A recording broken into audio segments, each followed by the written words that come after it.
big chunks of Dallas like that, but we're making it. The biggest problem is people don't know how to in Dallas don't know how to drive in the snow. That's the biggest problem. I will say that. No, I gave you a shirt. Come on, hurry up. All right, so it's about 5:24. What I did, I just took the slideshow presentation that we were looking at before, and I hid the ribbon and all the Microsoft tools. I'm in presentation mode, so you won't be able to see like icons or anything. You'll just be able to see the slide. If for some reason you're experiencing a blackout, like with Zoom, and I know it happens a lot with WebEx, like if I move like a window from Zoom or WebEx, it blocks part of my screen. Let me know if that happens. That's usually why I hide all the cameras that are open in the class. Now, again, it's not that I don't want to see your wonderful appearances and your faces. It's just that sometimes it causes an interference with what I'm trying to teach or demonstrate on the screen. So I'm going to minimize this window, the cameras, so it doesn't get in your way or my way. But feel free at any time to mute your microphone. I'm admitting more people. I just saw someone trying to get in. I think I caught that person. Looks like the number increased up to 15 now. So we may not get all the participants exactly at 5:30, and that's okay. But again, this is your instructor, Patricia Hernandez. I do currently have my camera on. I have my audio on. I will not leave the camera on the entire duration. I hope that my voice is better than the way my face looks, but no, it's a little joke. On a serious note, I don't want my camera to annoy you or distract you. I want to make sure that your focus is on the course content. So with that being said, I'd like to welcome all of you. And like I said, we're just trying to get some folks to log in as early as they can. And I understand, some of you could not get in as early as 5 p.m. Eastern time or whatever time zone you're on because you have other obligations. I totally understand that. And I know that maybe 1 or 2 people might even show up a little late. And again, that's fine too. I'm just glad to have this large amount of participants here. It looks like the chat window is a little active. And if you're asking about information, any information, I'm not sure what you mean by information will be emailed to you. And this is from Antonio. If you want to unmute your audio, it might be easier just to say a little more details what you're looking for. Be more than happy to assist. Yeah, I would just good evening. I was just asking about the PowerPoint. I see here when you had it opened up, you had a lot of information there. I'm gonna take some notes, but just in case, I was wondering, is this PowerPoint also going to be emailed to us, or would it be better if I just take as many notes as I can? Well, that's a great question. And you know what? If you're a great note taker, take as many notes as you can. And I will let you all know that this session is going to be recorded just in case you miss a few notes, okay? As far as the presentation, you're more than welcome to have a copy. I can make that available to your point of contact, Jack, and then he can disperse it to anyone who might be interested. But I will tell you, and thank you for asking, the presentation, as good as it might look with the font and all, it won't give you what you need as far as all the notes and all the exercises. But the fact is we are recording the session. So you'll be able to have a copy of this so you can go back and practice or rewind, as we like to say, and practice or reiterate, through some of the topics that we're going to be going through. Okay. Sorry, thank you. You're welcome. That's okay. You were probably muted because you were trying to make sure no background noises were being picked up, and that's okay. Sometimes I will take a break during the class and I mute my audio, but then I start the class up after the break is over and I forget to unmute myself, and everybody's like, wait a minute, she's moving all over the screen, but we can't hear her. We can see her moving. And I'm like, oh, sorry guys, let me rewind. So if that happens, speak up and say, hey, Pat, we see you moving, but we don't hear you. It's very rare that that happens, but you too, if you want to speak, please speak up. And just remember, even in a class this size, we try to make sure that students are not talking over top of each other. We want every voice to be heard. I want to answer every question that you ask, and no question is a dumb question. So please, it's a little weird doing it virtually if this is not your first time, or if it is, because you don't know, like when you're on a phone, you don't know when the person is going to talk, pause, and stop and start talking again. So you can just say, hey, Patricia, or hey, Pat, this is Antonio. I have a quick question. Or you could just say, hey, Pat, this is Antonio. I have a very long question. I don't care if your question's short or long. I want you to be heard, and I would love to do whatever I can to help you or answer any questions you might have, whether it's something about the computer or something that deals with more internal stuff that we may not be covering. Anything you want to ask, in regards to the content, just raise your hand virtually. Just say your first name so I know who I have the pleasure to speak with, since I won't always have access to your video footage, okay? So we can just go by a nickname or a first name basis. Like my name is Patricia, but everyone calls me Trish, Pat, Patty. So you have a couple different names that you can get my attention on. All right? Okay. All right. So it's a little quiet right now, which means I don't hear anything in the background. So if you're not muted and it's still quiet, I want to go to your house. I need some of that peace and quiet. So it looks like someone else is trying to get admitted. I just admitted one other participant. So we're up to 16 students now. And I want to say welcome to the last participant who just joined. I don't know if you can hear me. This is your instructor. I just want to tell you that if you're taking the class and there is a lot of noise or side conversations going on, we might pick up some of that. So just make sure that you're being mindful, everyone. Mute yourself when you need to be muted. Please unmute yourself when you need to be heard. If you have an emergency, if you have a question, if you have an emergency, you should just leave and deal with it. And then, we'll figure out what happened to you later. Okay. All right. Family first. Okay. So it looks like we have 16 all together. So again, welcome to everyone. All right, it is officially 5:31, I think. I think we should actually kick this off. It's 5:32, so I don't want to waste any more time. But my name is Patricia Hernandez. I'm going to be the only one that will be your trainer for this evening. And I thank you all so much for your time. If you have read this entire slide, that means you've been here for more than 5 minutes.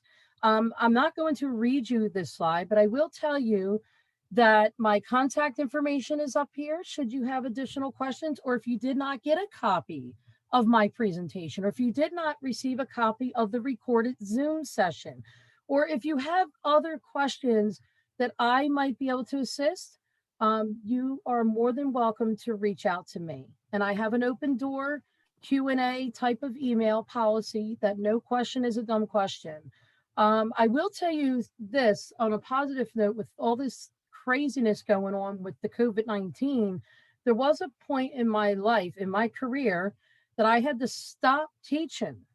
And as bad as it was, as much as it hurt me, I ended up making face shields. And I wasn't doing it by myself, but that's just something positive that I want to share. For 4 months, I would drive to Pennsylvania from Jersey, and I would work maybe 4 days a week. Sometimes it was 6 hours, and we were standing the whole time, and we were assembling face shields for those on the front line. And I never thought I would do that.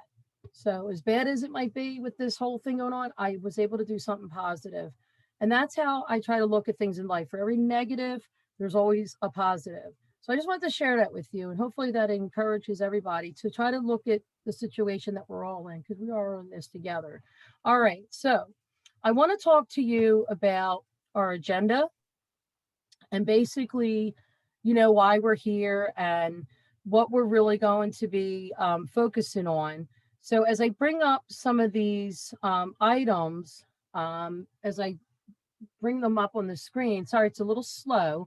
I just want you to know that we are going to be covering all the basic stuff that goes into your operating system.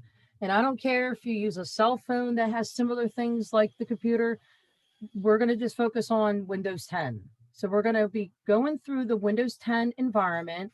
I'm going to go through the start menu and making sure that whether you have a lot of experience or even a little bit of experience, I just want to show you things as though you've never done this before. And there might be some things that you have never even heard of before, or you heard about it, but you never had a purpose or a real reason to use it.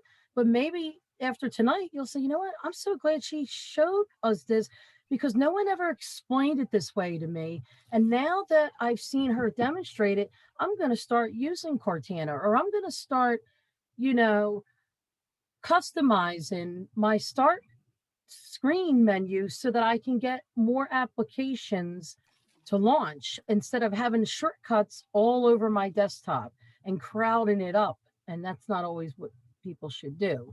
So the first lesson is all about getting your feet wet, getting everyone acclimated with your Windows 10 operating system. So I put 3 key points there. One of them is navigation. Getting around your computer is so important. And I don't care if you primarily work on your desktop or you start out on your taskbar and you launch Excel and you launch Word, you should have shortcuts at your fingertips. You should not have to search for software that's already on your computer. Like you're going to Google and you search for stuff. That can take a couple hours sometimes, depending on how you do your research. But when you're launching stuff or searching for stuff, you shouldn't have to search very long. So I want to make sure time is not being wasted. So we're going to go through some areas that I feel would be very important and helpful. And I want to show you how to also do it faster, increase productivity. So we're going to look at the start menu. It might get a little boring there for the first 3 minutes, but I'm going to show you something really cool. And I may not be so boring after that. We're going to explore the control panel too. The control panel has a lot of options that can really help you better utilize your mouse and keyboard. That's right. You're probably thinking, how can I better use my mouse and keyboard? Pat, I already know how to use a mouse. I'm sure you do. But do you know that you can change the size of the mouse pointer? Do you know that you can change the color so you can actually see it? Trust me, I've been there. And there were times when I could not see my daughter's mouse pointer. And we're up to 11 o'clock some nights trying to get her to finish up on her homework. I'm like, can you make that pointer bigger? And she's looking at me, well, how do I make it bigger? And I showed her. So what a difference that made. So I want to show you not just things with like the mouse, but I want to show you all the taskbar features that will help you access features that you probably don't even know exist. Now in the second lesson, we have 7 lessons altogether, but I'm just going to talk to you about the first 2, and then we're going to start going through lessons 1 and 2. And then at some point we should probably do a hard stop. Maybe we should take a little break and figure out, you know, if there's any questions, if there's something that you want to talk about that we did cover that you might want to retry or practice, or if you want to see me demonstrate it. So when we get into lesson 2, this is a little bit more intense, but in a good way. We're going to work with some of the Windows Universal apps or applications. What I mean by universal apps, I'm talking about things like the calculator, you know, the accessories, the free stuff that you get, stuff that you may not even know is there, like not just Notepad, but there's a whole bunch of other tools in there that are included with your computer for free. And if you don't know they're there, then you will never use them. And instead, you'll go and buy software that's usually expensive when you actually had a watered down version of something that you never had to pay for. So we'll take a look at desktop applications as well. So I'll show you some of the most popular programs that are generally used. I'll show you how to multitask with universal apps and desktop applications, how you can just easily go from one window to another. I'll even take a point in time in our class to show you where you can go to install additional apps that may or may not be free. So some apps you do have to purchase, and some, just like your cell phone apps, some are free, some require a fee. So I'll show you the Windows Store. Microsoft has a store online known as the Windows Store. And we don't have to go heavy on that topic. Some topics you might request me to go a little deeper. You might say, hey, Pat, you went a little fast there. Could you give us another example? Could you maybe show us another way to do the same thing? Or can you just spend a little more time on this? If that is you, and if that is what you need, it's also going to help your other participants, your other classmates. So don't feel like, oh, well, everyone's going to think I'm stupid because I want the instructor to spend another 3 minutes on the topic that she spent like 2 minutes on. Listen, if you need more time to grasp the concept, we will take more time, as much time as we need. All right. Now, just so you know, there are other topics that we are going to get into, and this is a little weird. I don't know why the animation is doing what it's doing, but we're going to be covering some things with file management. So like in lesson 3, if you haven't been good at organizing stuff, and I'm trying to admit another student. I just saw another person. Oh, we got our 17. Remember, I said it would be a total 17. So welcome. My name is Patricia Hernandez. I'm your instructor. I'm the one who's talking all this time so far. So we're just talking about our course objectives. We're talking about some of the areas that we're going to hit. I don't want to talk too much about lesson 3 and 4 because I really want to get you guys started.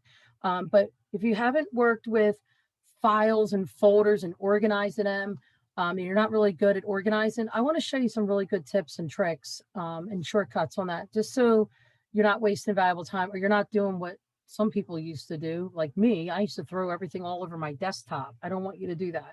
It's okay to have desktop icons, but let's not abuse it, right? So we can also take a look at Cortana and Microsoft Edge, which is the newest like web browser.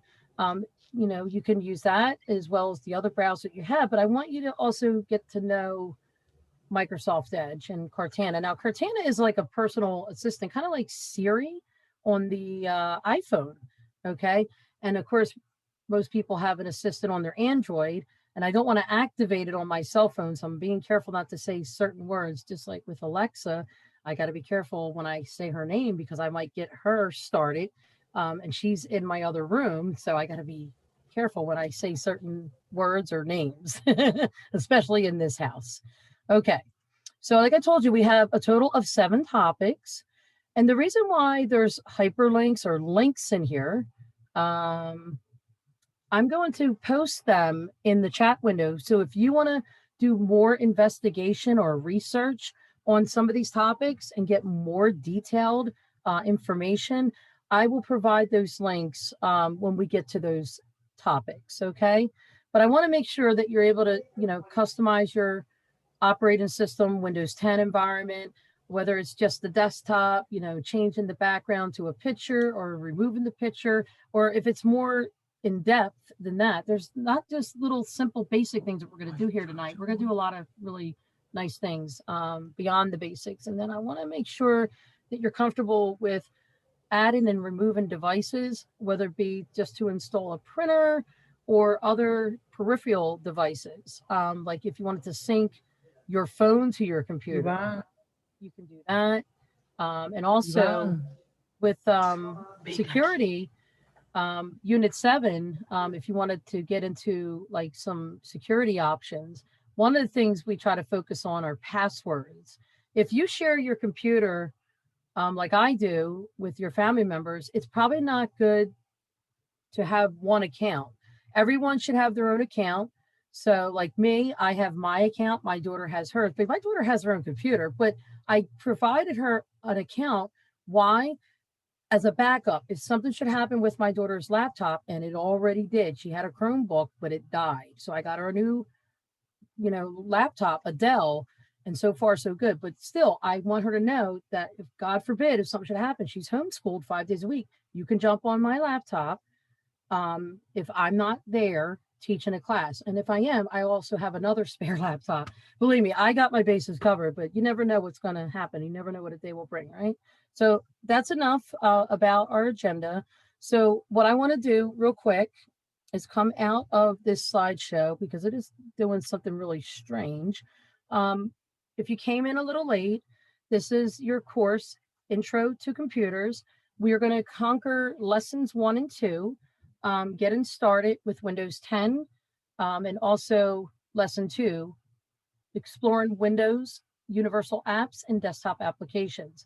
Now, some of the applications that I demonstrate, I don't expect you to use them. I don't expect you to have them installed on your computer. I don't expect you to know them. I'm just merely demonstrating, okay? I will need to turn my camera off. I just want to keep it on so you could put a face to this voice. But I will stop my video at this time. But I thank you all for turning your cameras on or off, and you're more than welcome to keep them on. I just hid all your cameras windows so I can do my job and I won't get distracted, but you can keep them on. It's not a problem as long as I can hide the window, which I did.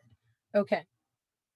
So now, at this time, I'm coming out of the presentation. And if you did come in a little late, we were discussing the survey. I would not worry about this right at this moment. So now I'm going to completely come out of all these things. And as you can see, this is my desktop. Now, my desktop does have a lot of stuff on it. There's a lot of stuff going on. I could probably, with better time management, I can probably better organize. I can organize some of these things. But I have seen worse where I couldn't see the desktop at all.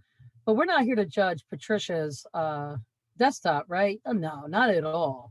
But one of the first things that I want to do with you guys tonight, I want to just kind of navigate the environment of your computer. And if I can just continue to have everyone's attention on the screen, because if you look away or if you look down at your phone or if you get distracted, you might miss something really amazing tonight. So what I'm going to do real quick, I'm just going to let you know that I am moving my mouse like a crazy woman. That is me. Normally the mouse doesn't look like this. The mouse pointer is usually a different color or a different size. I did customize that, and I will go over that tonight. One of the things I would like to go through first, as far as the environment is concerned, I'd like to go through the start menu. So the start menu, as you may or may not already know, is always going to be in the lower left, because I know some people like to move things, like they move their taskbar. So that means the start menu is not at the bottom left. It might be at the top right. So even if you don't know how to move the taskbar, that's okay. I'm not requiring you to know anything like that. Now, these items can be customized. So let's say, for example, I click here and then I come over here to the edge. I can actually widen this and see these little tiles. I don't know if you saw what I just did, but I can go to the tile. I can right click it and notice the shortcut menu and notice the 3 magic words, unpin from start. So why am I showing you that? Because I may not want my personal photos, and these aren't personal photos, but you may not want your photos to be shown and displayed on your startup screen, especially if you're in a Zoom meeting, right? Not so much teaching a class, but in a session, right? So there are things that are really just intended for you that you may not want others to see. Not that we have something to hide. Like if I don't use this application Solitaire, I'm in my start menu. I can use the right option on my mouse. And if you're not using a mouse, usually on everyone's laptop, you have a built-in mouse pad where the right side is like the right click and the left side is like the left click of a mouse, even though you may not physically have a mouse plugged into the left or right-hand side of your laptop or a wireless mouse. Either way, you just have to know how to bring up these menus. So if you want to remove stuff that you don't use. Now, just because I removed my photos and I removed the Solitaire, I didn't delete the software. I didn't delete all my photos. Oh no, I don't want to do that. I just don't want a whole bunch of junk and unnecessary things on my startup screen. Netflix, I never really have the time to watch that on my laptop. If I do want to catch a Netflix or kind of binge, I do that downstairs on my TV. So the whole point of this, everyone, is that your startup menu is for you and you only, and for you to customize. Like you could actually take the shortcuts that I just had up here and remove them, but you can also bring them back. You can take shortcuts and not just hide them temporarily, but you can move them. You could just drag them in such a way so it's a little more organized. Like if you want to just kind of keep all these tiles, we call these tiles, I mean, to most people, they just look like a square, but we do call them tiles, and you can move them to a different area. The same way you move items on your desktop, the same way you move stuff in your kitchen, the same way you move stuff all around your house. It's the same thing. It's just on your computer or your laptop.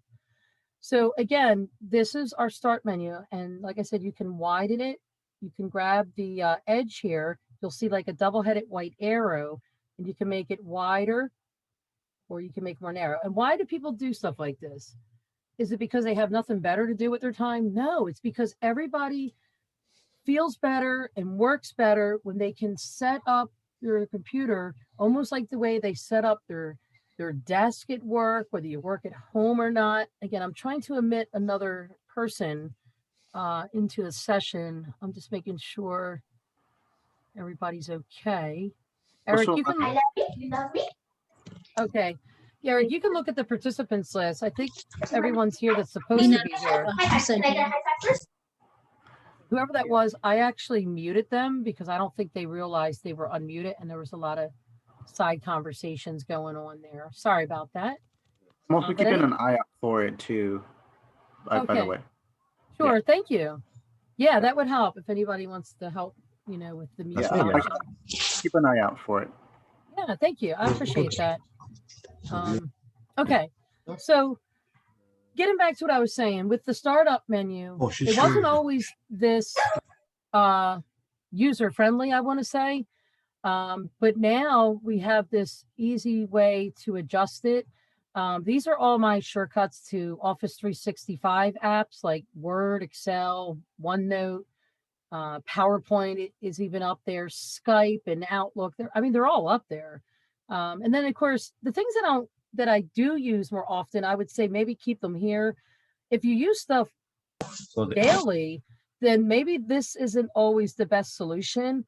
And obviously, I don't know that you'd want to try to find Microsoft Excel through a long menu. Like, who wants to go through a menu this long? Every day they have to open Excel. So what I've done, I've added shortcuts for things that I use daily, like all the time, like down in my taskbar. I've added these shortcuts. Now, if you don't know already how to do this, and even if you do, I'm still going to show you anyway, how you can integrate shortcuts like I did. Now, in order to really demonstrate it effectively, I think what I should do first is try to remove them. So there's that keyword again, unpin. Just like when I went into the start menu and I tried to right click. So anytime you see unpin, it doesn't mean uninstall the software. It just means remove the shortcut temporarily. Okay. All right. So let me go ahead to remove these now. Let me go ahead and remove them. Hold on one sec. There we go. Unpin. I'm going to remove both these two, just these two. I'm not going to remove all my shortcuts because it took a while to get them in an order.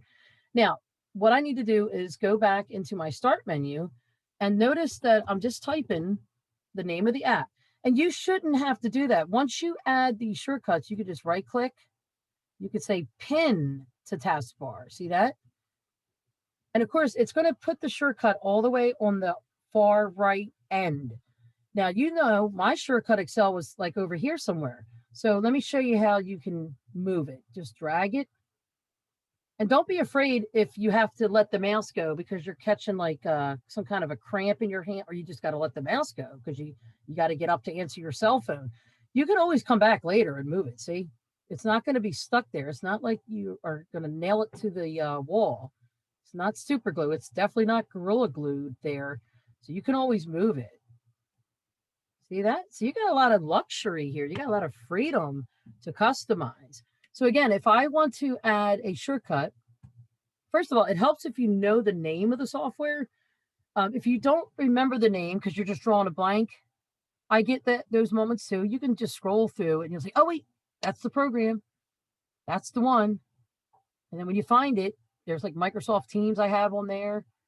So it's easier if you know the name because then you can just type it and say, oh, yeah, this is it. Pin the taskbar. And then there's the shortcut. And then you just take it. If you want to, you can move it. You don't have to. If you're one of those people who like to organize all your Microsoft Office shortcuts, just move them like I did, just kind of, keep them together. There's like PowerPoint. I mean, you can feel free to put them wherever you want. The goal should be not to add every shortcut for every software app that you have. I would say for the commonly used applications that you need to access the quickest, like Outlook, Word, PowerPoint, Excel, or Photoshop. I don't know all the programs you use, Adobe Acrobat, any program that you use, it doesn't matter. QuickBooks, Crystal Reports, Microsoft Project, I don't care. It could be any, as long as it's a program installed on your computer, a web browser like Google Chrome, Microsoft Edge, okay? So basically, I've shown you just a few things with Windows 10, the startup menu. So you can easily access everything that's installed on your computer, whether you installed it or not. If it came that way when you bought it from the company where you purchased it from, or if you installed stuff, you should be able to find those programs there, okay? And then, of course, if you enjoy, navigating through this other side of the startup menu, you can also take a few minutes to customize that as well, okay?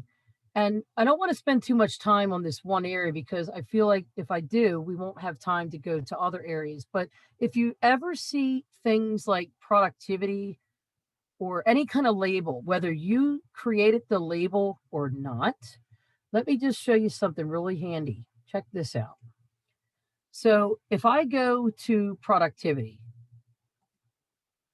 I can right click it and it gives me the option to temporarily remove it. I actually don't want to remove it. I just want you to know the option is there. But watch again.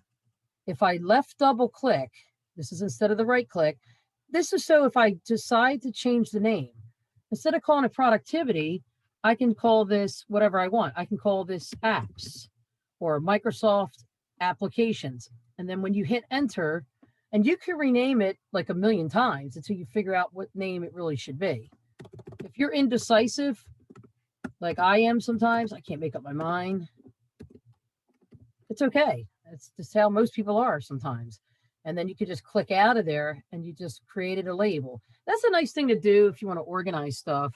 Now, if you're wondering why this little doohickey is here, these little menu options, that's just so you can just also edit the label. Like if you don't know to double click or you forget to double click, even though I repeated it like maybe 3 times, just know if you see this, one click does the trick. And maybe instead of calling this Explore, maybe I don't have to call it anything. Not everything has to have a label on it. If you have good icon pictures, you know that this is the weather and you know that this is Hulu and Xbox and all kinds of fun stuff. And you also know you can remove it if you don't need it, okay? But just some good stuff for you to know. And if you ever want to add a name, they call it a name group or a group name per se, you can always customize this. And if that helps you find things faster, maybe you have run out of space on your taskbar. Maybe this is a good time for you to say, you know what? Pat was right. I added too many shortcuts, but I actually do need them on my taskbar, but I can add some more up here. If you have a lot of other programs, I would say maybe add those here, okay? One last thing I will say about these tiles. I don't like the size of these. These are actually really hard to see. So I will show you how to make them bigger, or if you want to do the opposite. So you can actually just right click on the tile that you want to resize and point to resize. And as you can see, I'm able to make it larger. And it just made this whole area larger. Now, the reason why these are small, because they're integrated within the same group. But watch this. If I take my mouse and drag, I can move it. Okay. And then I can click it. I don't even know if you actually watched the next move I made, and I'm sorry if you missed it. But all I did, remember when the icon was real small, I just clicked it one time with the left button of the mouse. I actually am using a mouse. I'm not using the built-in mouse on my laptop, if that helps. And then I could just click it again. I'm just showing you how you can throw them out the folder or throw them back in. This is actually called a folder. I know it doesn't look like a folder. It looks like a box. But that's just another way to group and organize. And if you don't do that, it's kind of hard to create a name. And I hope that was helpful to you guys. It's something you should probably just kind of play around with, and don't be afraid that you're going to break something. You're not going to break anything. It's just your computer screen with icons. You can't break it. So never be afraid to customize and touch and move stuff around. You should not be afraid. I am not afraid. All right. So we just went through some really great benefits of your start menu. What I want to do now is go a little bit deeper with you guys. Now, the control panel on your computer can really be helpful to you in many different aspects.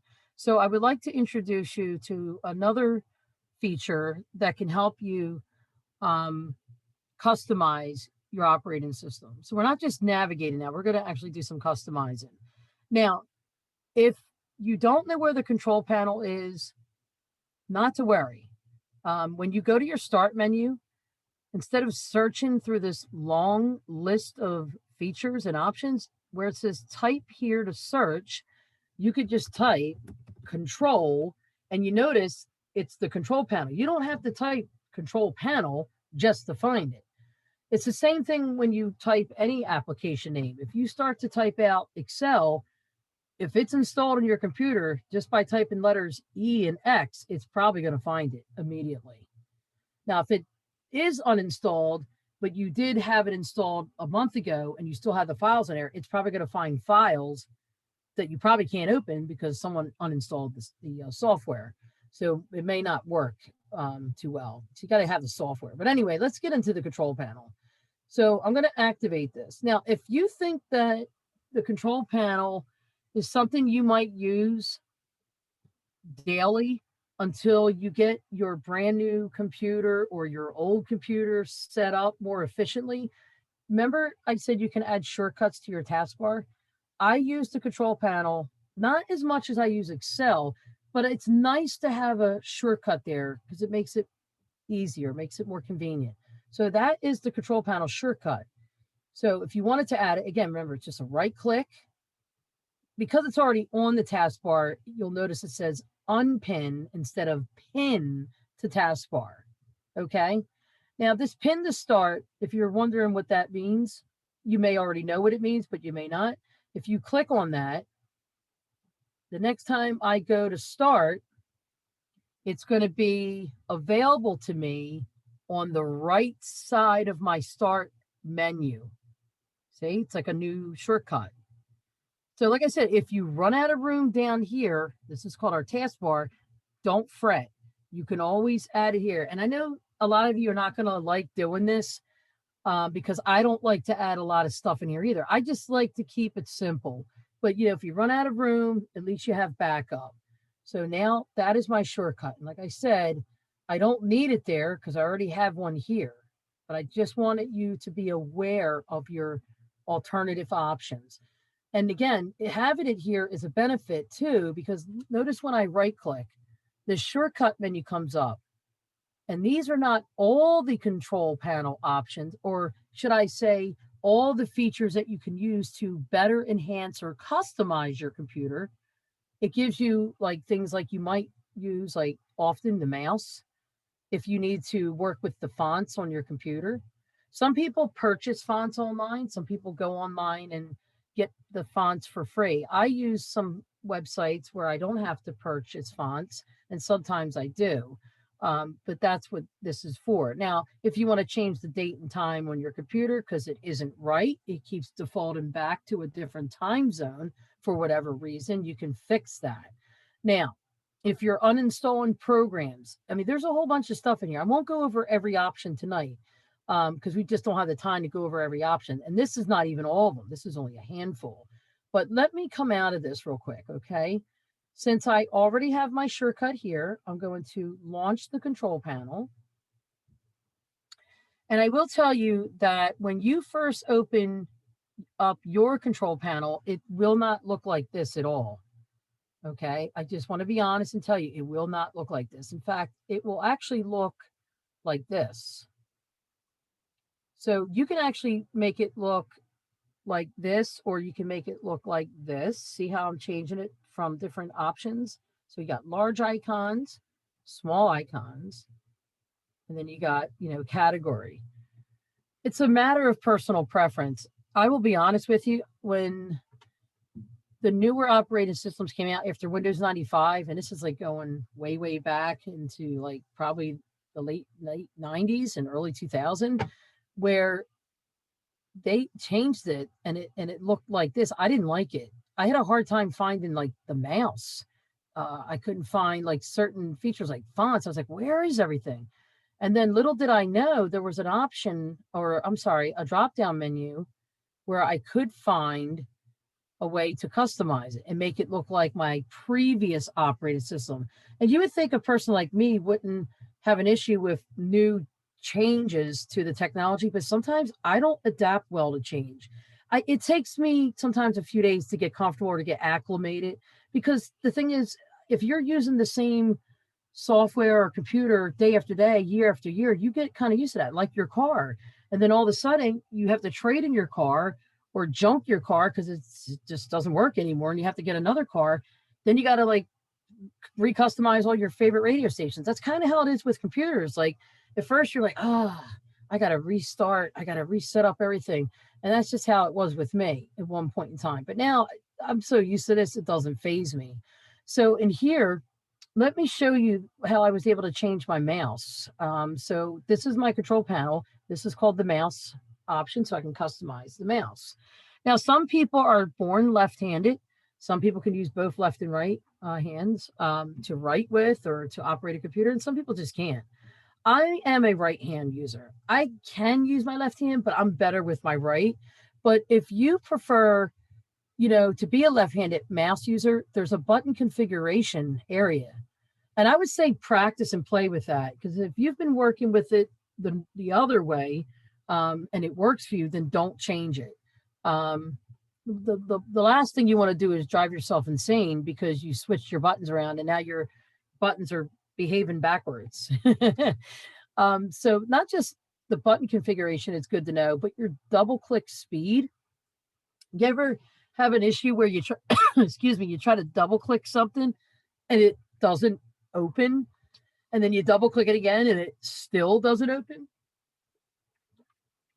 Maybe by adjusting this speed rate, maybe you don't have to click so fast. You can double click a little bit slower. So it's just a matter of you figuring out what works best for you and your preferences. Not everybody's going to choose the same option because not everybody works the same way, right? You know that.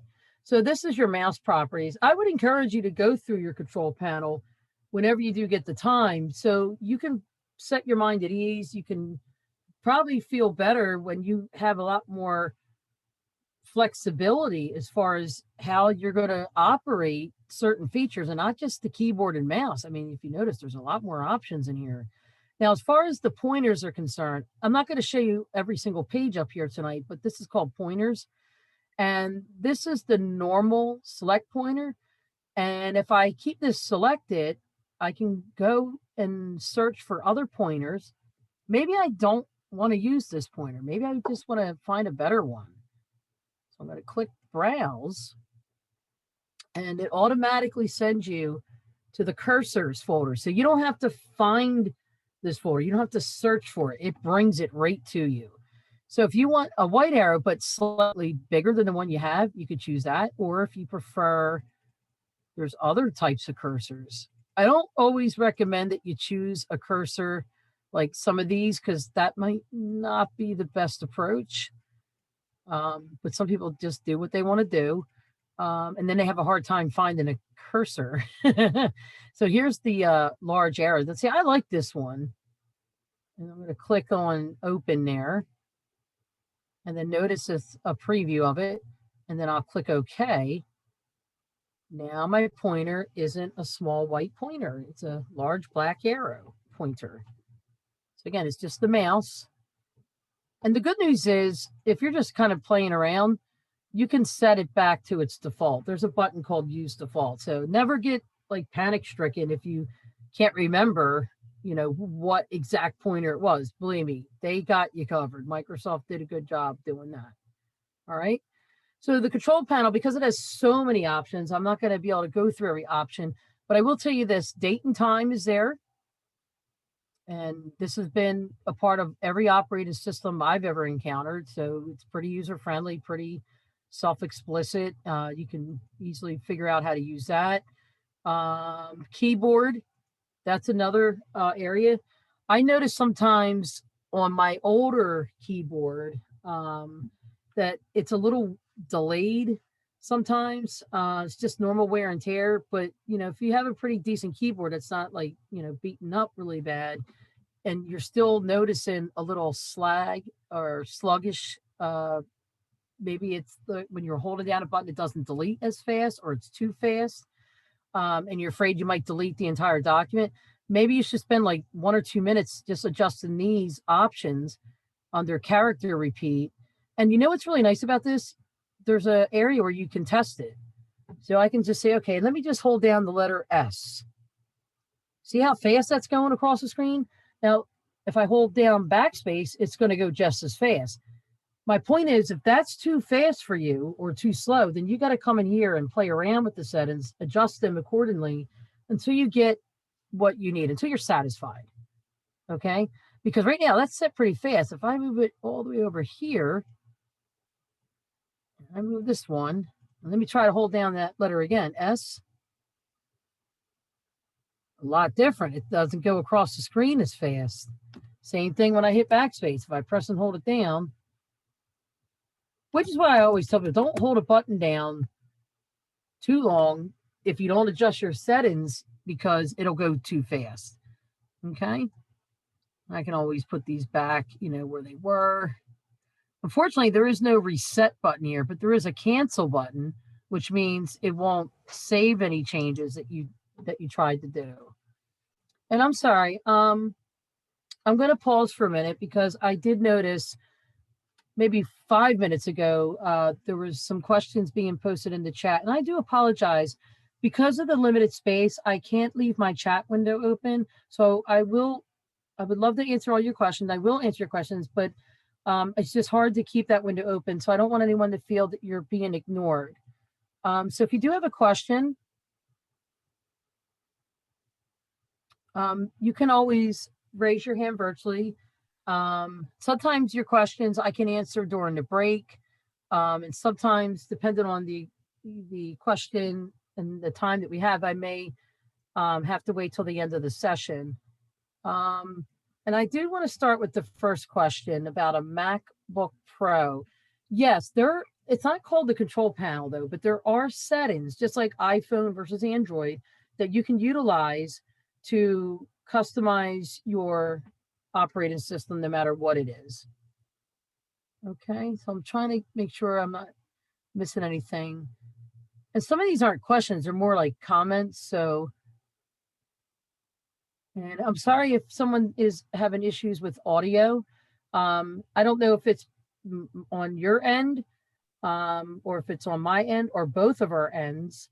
But I didn't know that there was an issue with audio. Okay, and it looks like Eric is I trying have a to help you. question. I raised my Sure. hand. Okay, sure. And what is your name? My name is Miss So Afietu. Hello. Yes, thank you for the wonderful presentation. Thank I you. just I would like to suggest when we have link and homework we can do, so it can help better after the class, if we can have homework so he can help us exercise more at home. Thank you so much. Okay, that's a great suggestion.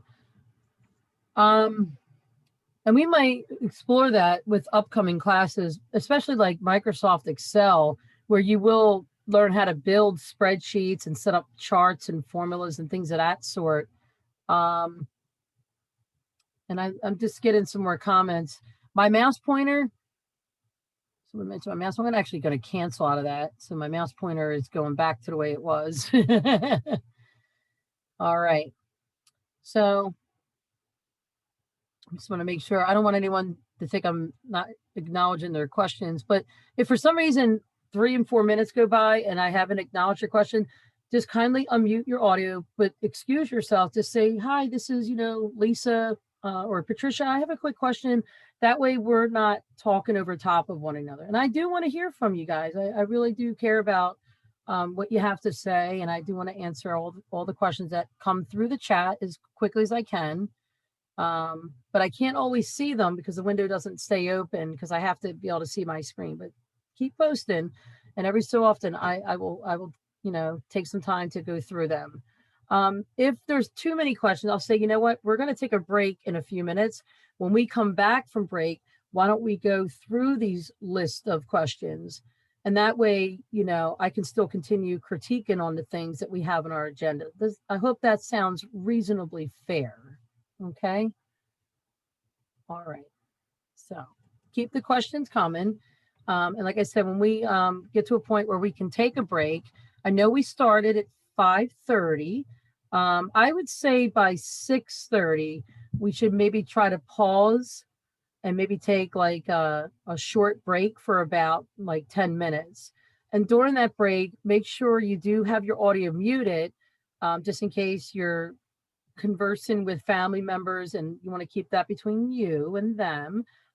Just a friendly reminder, and I got to make sure I mute my microphone as well. But at 6:30 Eastern time, just in case we're not all in the same time zone, and I think we are, but irregardless, we will be taking a 10-minute break in 15 minutes. Just a friendly FYI, because I did not announce that in the beginning of the class because I wanted to wait until the majority or all the students were present, so no one missed out on that information.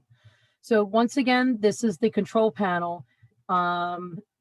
If we have time towards the end, I would like to revisit this window or this topic, because as you can see, there are other features that we can probably spend some time on. But for now, I'd like to move on and I'd like to close this window out.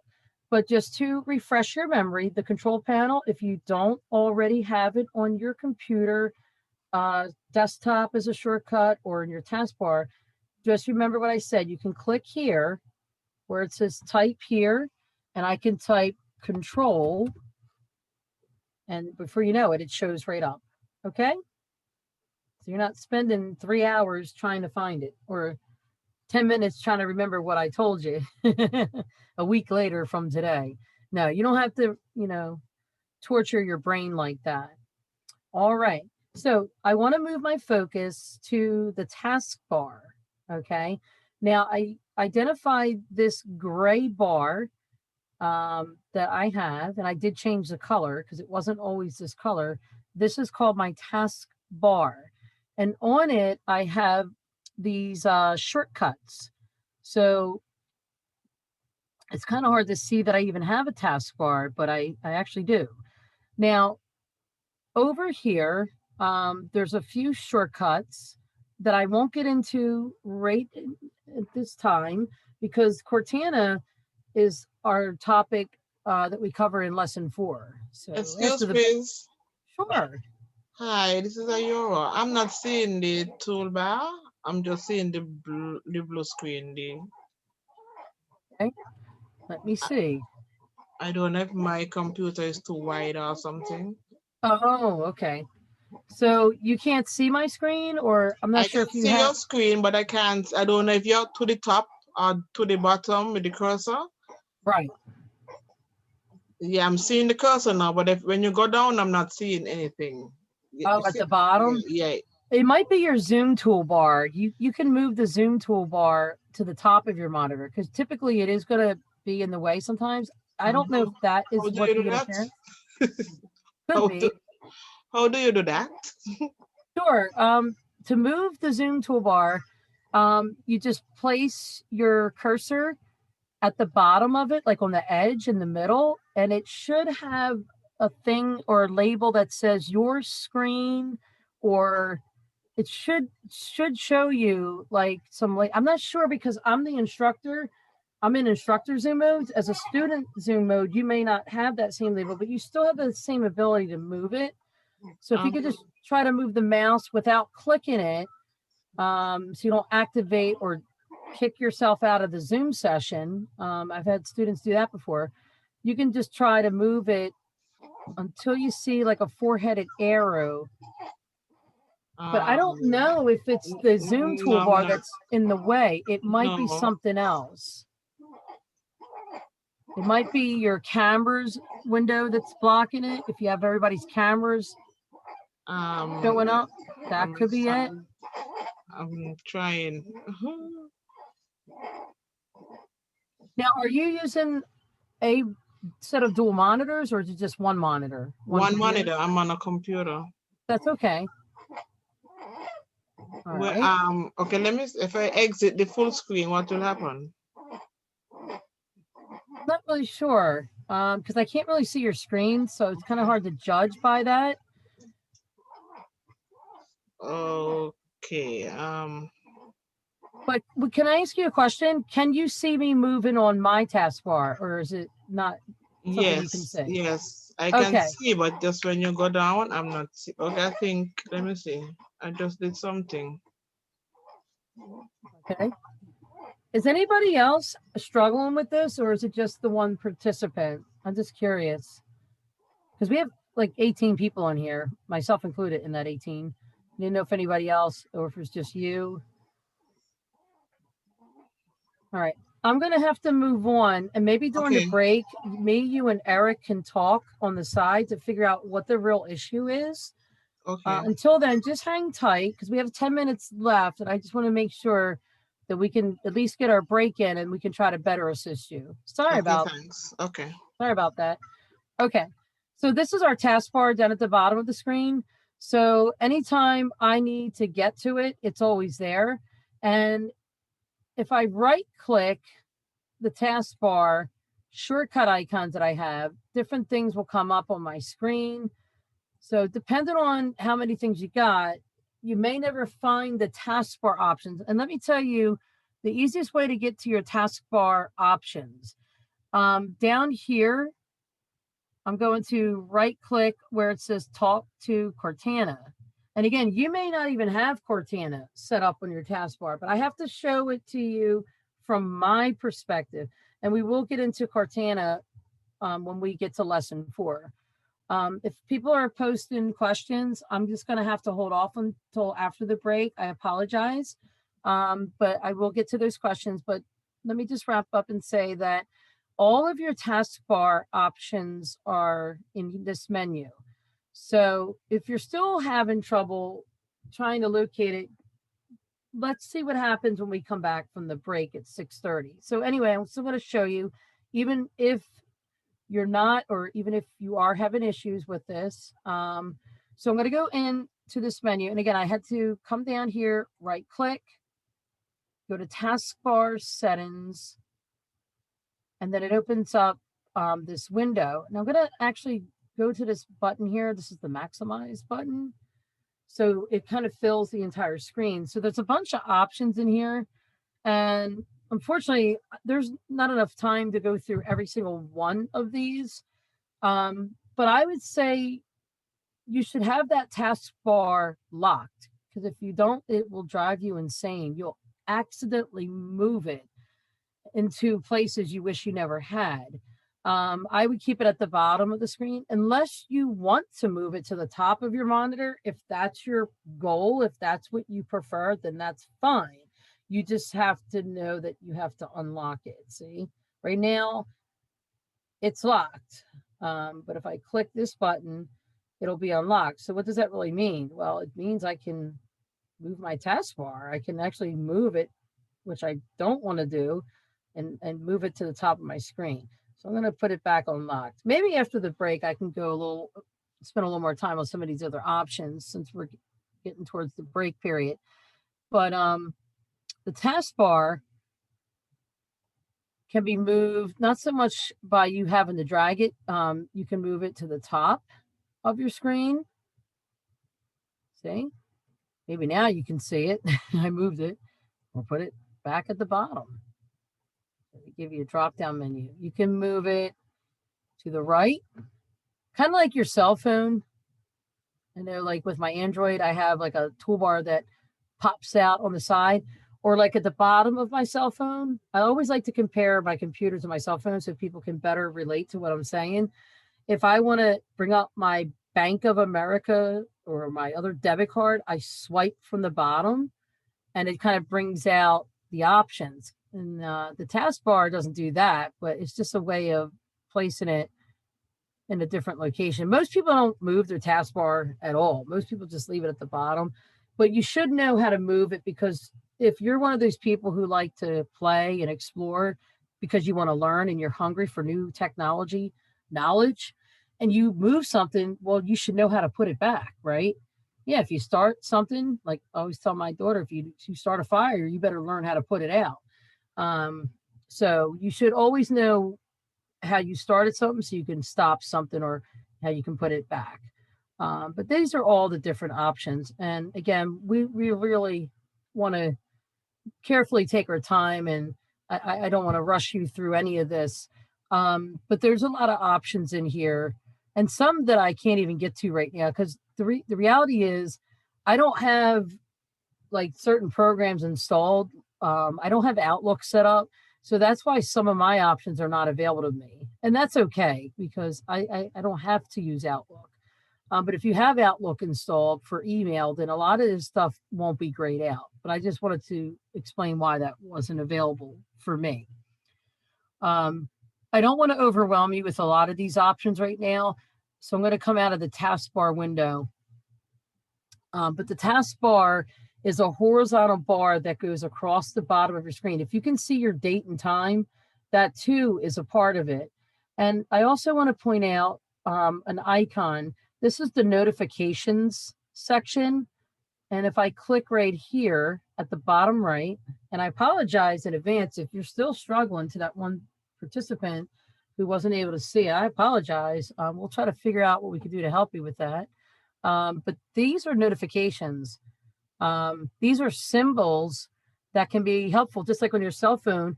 Most people like to know how charged their cell phone battery is. Okay. Sometimes it's helpful to have these things turned on. Sometimes it isn't. So it might be a thing you turn on, once in a blue, and then you turn it off when you don't need it. Like some people like to switch from, Wi-Fi to the network's internet. Like the difference between Comcast or your cell phone's internet, Comcast Wi-Fi.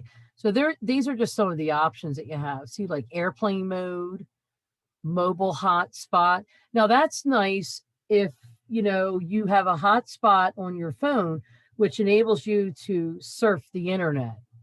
Okay, I do that sometimes when I'm at the when I used to go to the airport. I haven't flown on a plane since October, I think.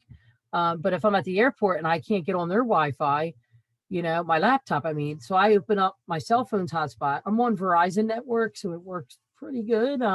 Their network's great. I used to be on T-Mobile. T-Mobile has a really good hotspot, so my laptop can get online.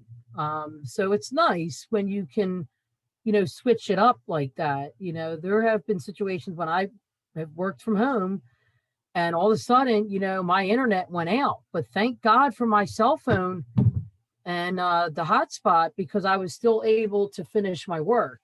But it wasn't high speed like I usually prefer, but I don't care. At that point, I was just glad to access my emails and send like a contract to Eric or whatever it was I had to do.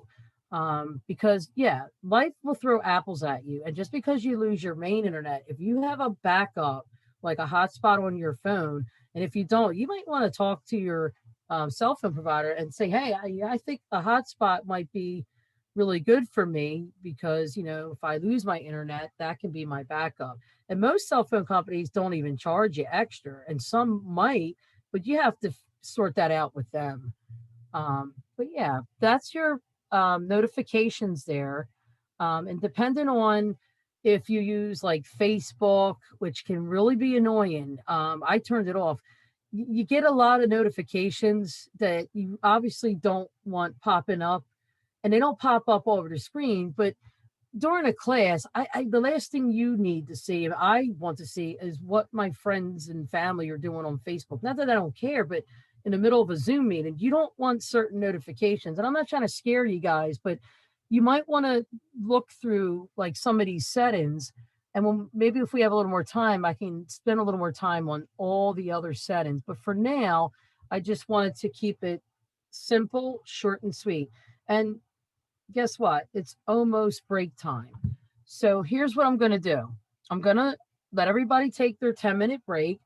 And if there's anyone who needs to stay and chat, whether you want to chat through the chat window or if you want to chat through the computer's audio, I want to see what's going on with that one student and make sure that everything is okay from your perspective. And I just can't remember who I was speaking with. I'm so sorry. But we can all take a break if you want to step away for a minute. Just mute your... That's okay. Give me one second. Hello. I just want to remind everyone, mute your microphones if you're going to have private conversations at home. Okay? Because I do respect everyone's privacy. Okay? All right. Go ahead. You were saying? I was trying to tell you I got it done. Apparently my screen was at 100% and I had to put it at 50%. Oh, nice. Great. Good job. Thank you. You got it. So go ahead and take a little break. You deserve it. That's a champion move right there. And just don't forget to mute your audio, your microphone. Thank you so much for letting me know that you worked it out.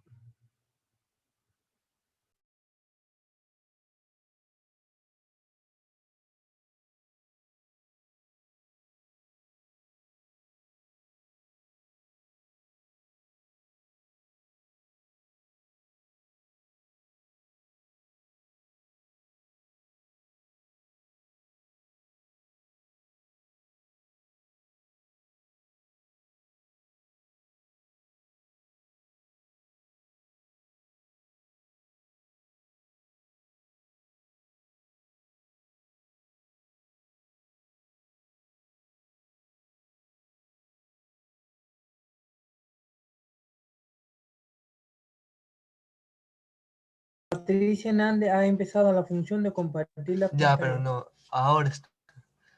Hello, I'm here. I didn't know if that was a question or not. I just had to unmute myself, but we can take a 10-minute break. If you want to use that break time to ask questions, you're more than welcome to.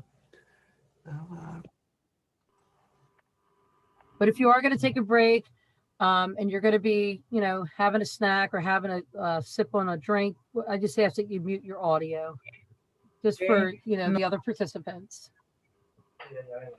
No toques. I had a question, but my audio's not working, sugar.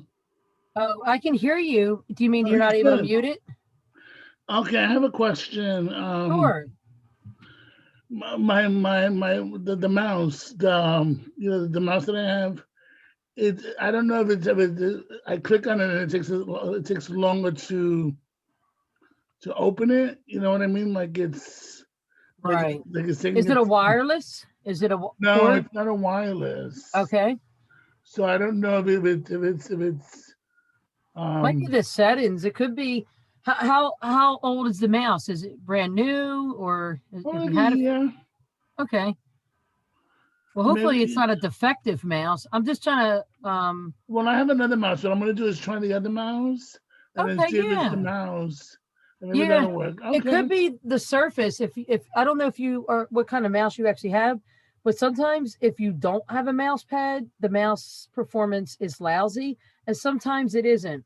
It could be other contributing factors. It could be some oil or dust inside the mouse that you don't know about. I'll try that. And then to lock the tab and the taskbar, when we lock it, it won't move at all. Unless we lock it.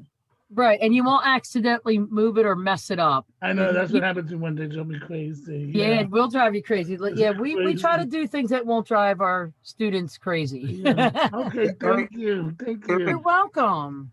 Yeah, Eric, one of the things that I she was saying is that just look in the back of your mouse, there's a light, because I know which mouse you're using. And you see, maybe there's a piece of, I don't know, something, there's dirt that gets in there. So maybe take a Q-tip and clean the little light part where you I'm going to try it because I have another one. So I'm going to clean this before I go to bed. Okay. And then try it. And then tomorrow I'll try the other one. and then they'll read it, because I don't have a mouse pad, but I have something else I'm using. So maybe Okay. we just change it up and stuff. Because Sure. it's sort of just started happening, and I'm like, oh, what's Yeah. going on? Like, it's not And clicking. the tip that you just gave, Eric, was really good. Making sure its performance is being hindered because of dirt or dust or whatever particles got into where the light is. That's a great idea. So I'm gonna do that tomorrow, and then Yeah, I'll excellent figure it idea. out. Yeah, okay. That was good. Thank you. Thank you, Eric. Good tip. Good advice. Yeah, I if you got a wonder di- how many of the students know about is it Cortana? Yeah, Cortana, the digital Because assistant. Yeah. I'm using, and I don't know how many actually how many of the clients are actually using, or they have Windows 10. They might have a previous version, Right. which might not have that option. I know that for me, this is a relatively new computer, the same computer that Eric is using. Right. And all of a sudden I started getting emails from Cortana, and I'm like, what is this? I'm not. Yeah. Me too. I'm starting great. to get emails It's like the Google Cortana, assistant. Quotes of the day, thought of the day, Cortana. Send me a message, quote of the day, or an inspiration. Set up reminders. I know. I don't know. It just sort of popped. She came out when she came out. Not a lot, but every once in a while I'm like, what is that? Okay. Now I know what that is. Okay. It's like having a digital secretary assist you with reminding to call your mom, reminding you to pay a bill, remind you to check your mail because you haven't checked it in a month. Shame on you. Yeah. I know. See? We just get caught up with life, and it's like, oh my gosh, wait a minute. I gotta stop. Let me go check on my mother. I haven't called my son since last week. Wait a minute. You just get so busy with just life on life terms or just work related reminders, Send the fax, check your inbox, delete your unwanted emails, get rid of the spam. Yeah. So So maybe some clients will some of the update your resume. Your job interview is tomorrow. Don't forget. Like little reminders like that. That's why I like about my Amazon Alexa. I'll say, hey, Alexa, what time is it? Because I'm not standing in front of my Alexa clock. I might be in the hallway. I can say, hey, Alexa, let there be light. And it turns every light on in my living room downstairs. I can also say, Alexa, turn the lights out. And then it shuts all my lights out. I'll tell you, it's so amazing how Cortana, Amazon, Alexa, Siri on the iPhone can simplify all the things that we do, but sometimes we do the long way, It's neat. Yeah, I have that with I bought a new TV and it has that option. Yeah. So then instead of like me going and searching for a movie, like my friend, I'm on the phone with my friend. Right. They're like, oh, you should watch this. And I have to okay, let me go and start clicking letter by letter. I just say the word, whatever movie it is, and it just pops up and tells me the options. Isn't that fabulous? Okay. Isn't that fabulous? It is fabulous. I do what I do. I did the actor. I forgot the movie. I did the actor's name. So and it pops up all the Oz movies. Well, I thought it was neat where you can use Alexa to get your car to start. But when the guy told me it was almost like $1,000 to get this thing installed, I said, oh, never mind. What's your cheapest to get my car to auto start? And I just did it like last month. He's like, well, the cheapest we have is $318. I said, sold. I want that because I'm not going to suffer another winter in the state of New Jersey having to sit out there to warm my car up for the next 5 to 10 minutes. So yeah, I don't need Alexa to help me with that. I'll just take the $300 deal. But they do. They have it on mobile apps now where you can start your car. I'll tell you, we've come so far, haven't we? With our technology, it's amazing. Yes. Yeah. No, but it's all about convenience. Yeah, I'm glad that this is going to be available because I'm gonna have to come in and out of it. Sure, that's okay. I think for some of some of the students that might reach out, maybe they might not reach out to you, but they might reach out to me because they're also some of them are working with our mentors. That's okay. And then I can just be like, okay, this is what they saw, maybe coach them, maybe, Mhm. troubleshoot some issues, because we're also going to have other, sessions like, like the Excel one. I think that's going to be more Right. advanced. Oh, Um, yeah. and we're Yeah. going to have one in Spanish, which is not offered very often, or haven't Right. seen. And a lot of our population here at the organization at POTS, they are Spanish speakers, and there's not a lot Okay. of resources for them. And now with like remote schooling and the parents trying to be the teachers Okay. and troubleshooting some of the issues, I think this is going to be really, really helpful for them.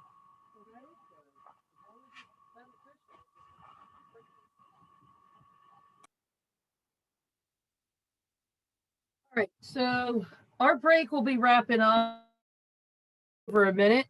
So what I'm going to do, I'm going to mute my microphone just so I can hydrate my vocal cords. Yes, please do. I'll keep an eye out just in case somebody has a question. Okay. Thank you. Okay.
All right, everyone. I just wanted to, like I said, take a minute, hydrate, but I am here. I never really went away. I just was silent.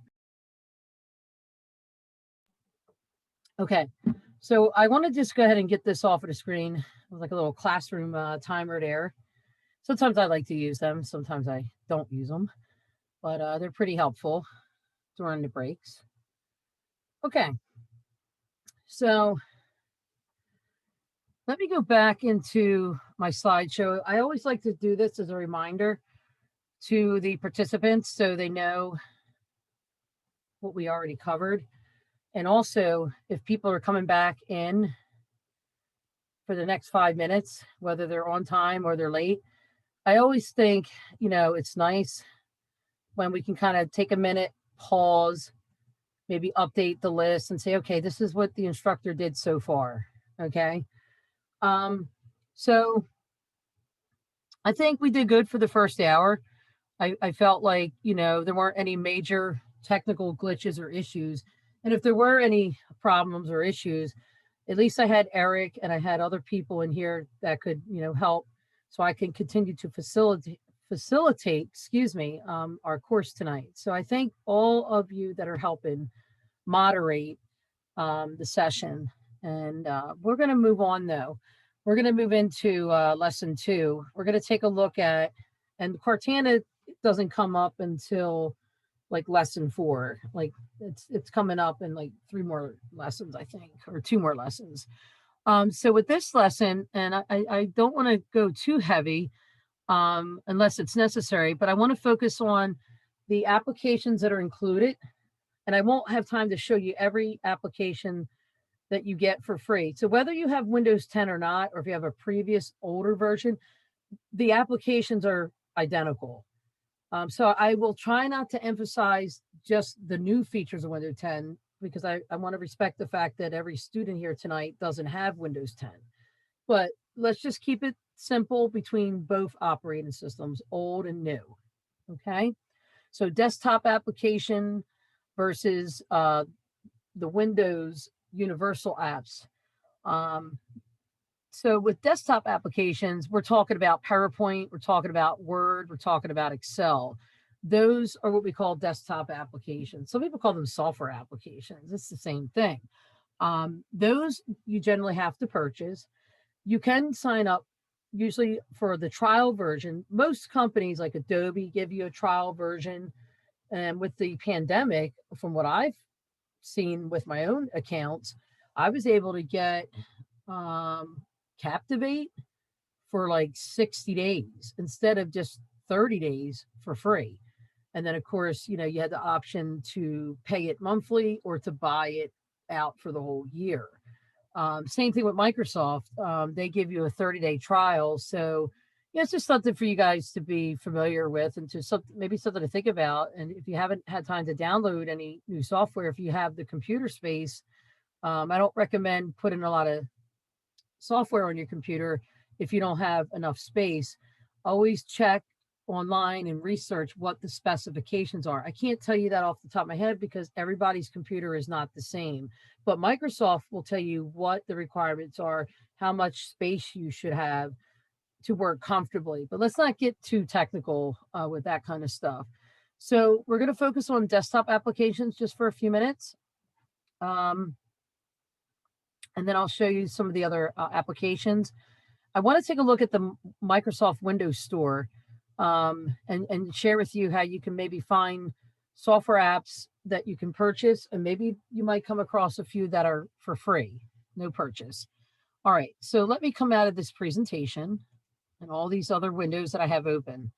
Now, I'm going to show you a couple ways to get to applications that may or may not be on your desktop as a shortcut or on your taskbar. Earlier, you saw me add some shortcuts and move them around. You even saw me delete them. So what I'd like to do first, I'd like to go in and maybe go in and open up some of these other Microsoft apps. And there's one there. Now, even though I have the shortcut here, I would like to pretend that I don't have the shortcut. When you buy a computer, you never have shortcuts on the taskbar. You have to add those your own. There might be a couple shortcuts that Microsoft provides, but that's about it. So this is Microsoft Excel that I just opened. Now, like any window, I always tell people you should probably try to move it so you can see it entirely. You can actually maximize the window. That's what this middle button here is called. This is so you can close it, and this is so you can minimize it.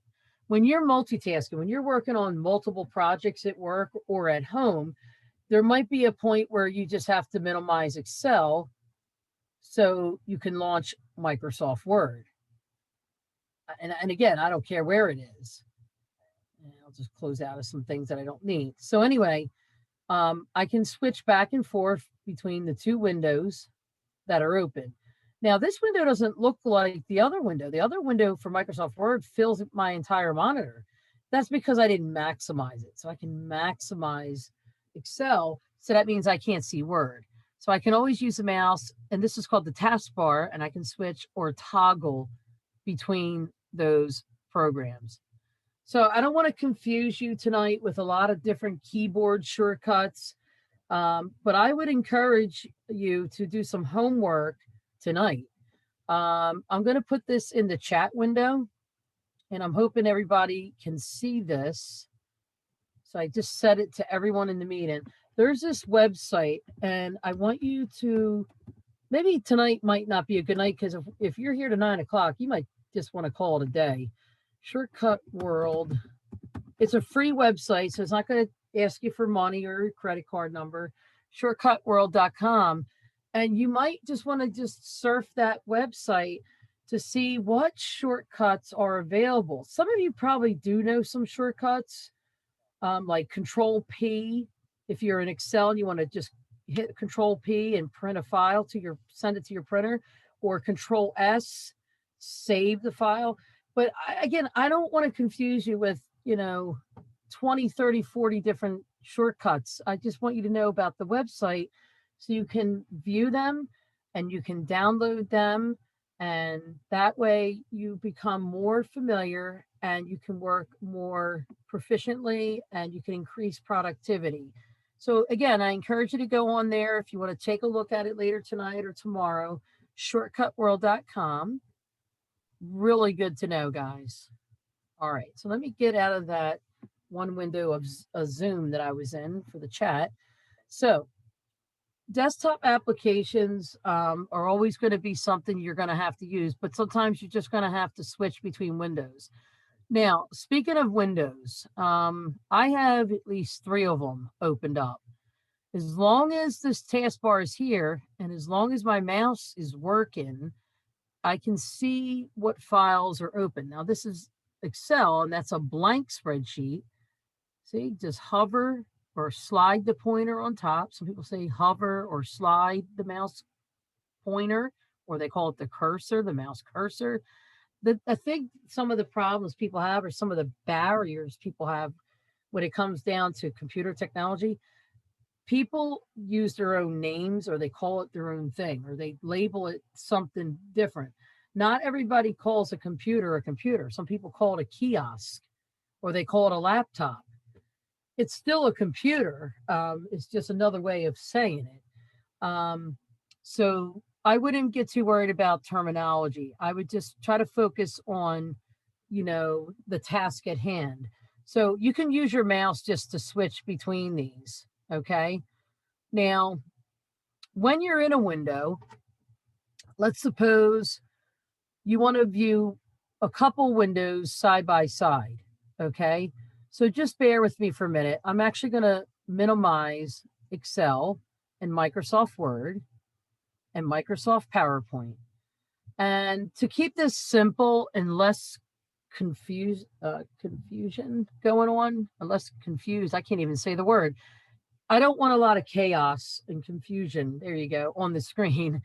These are the programs that are called the Windows Universal apps.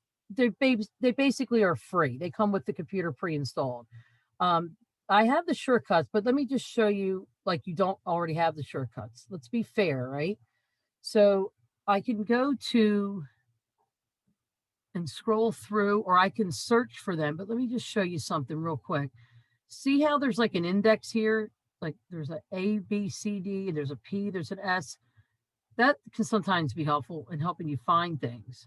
Now, I'm all the way at the bottom, but watch this. Check this out. I'm going to scroll back up.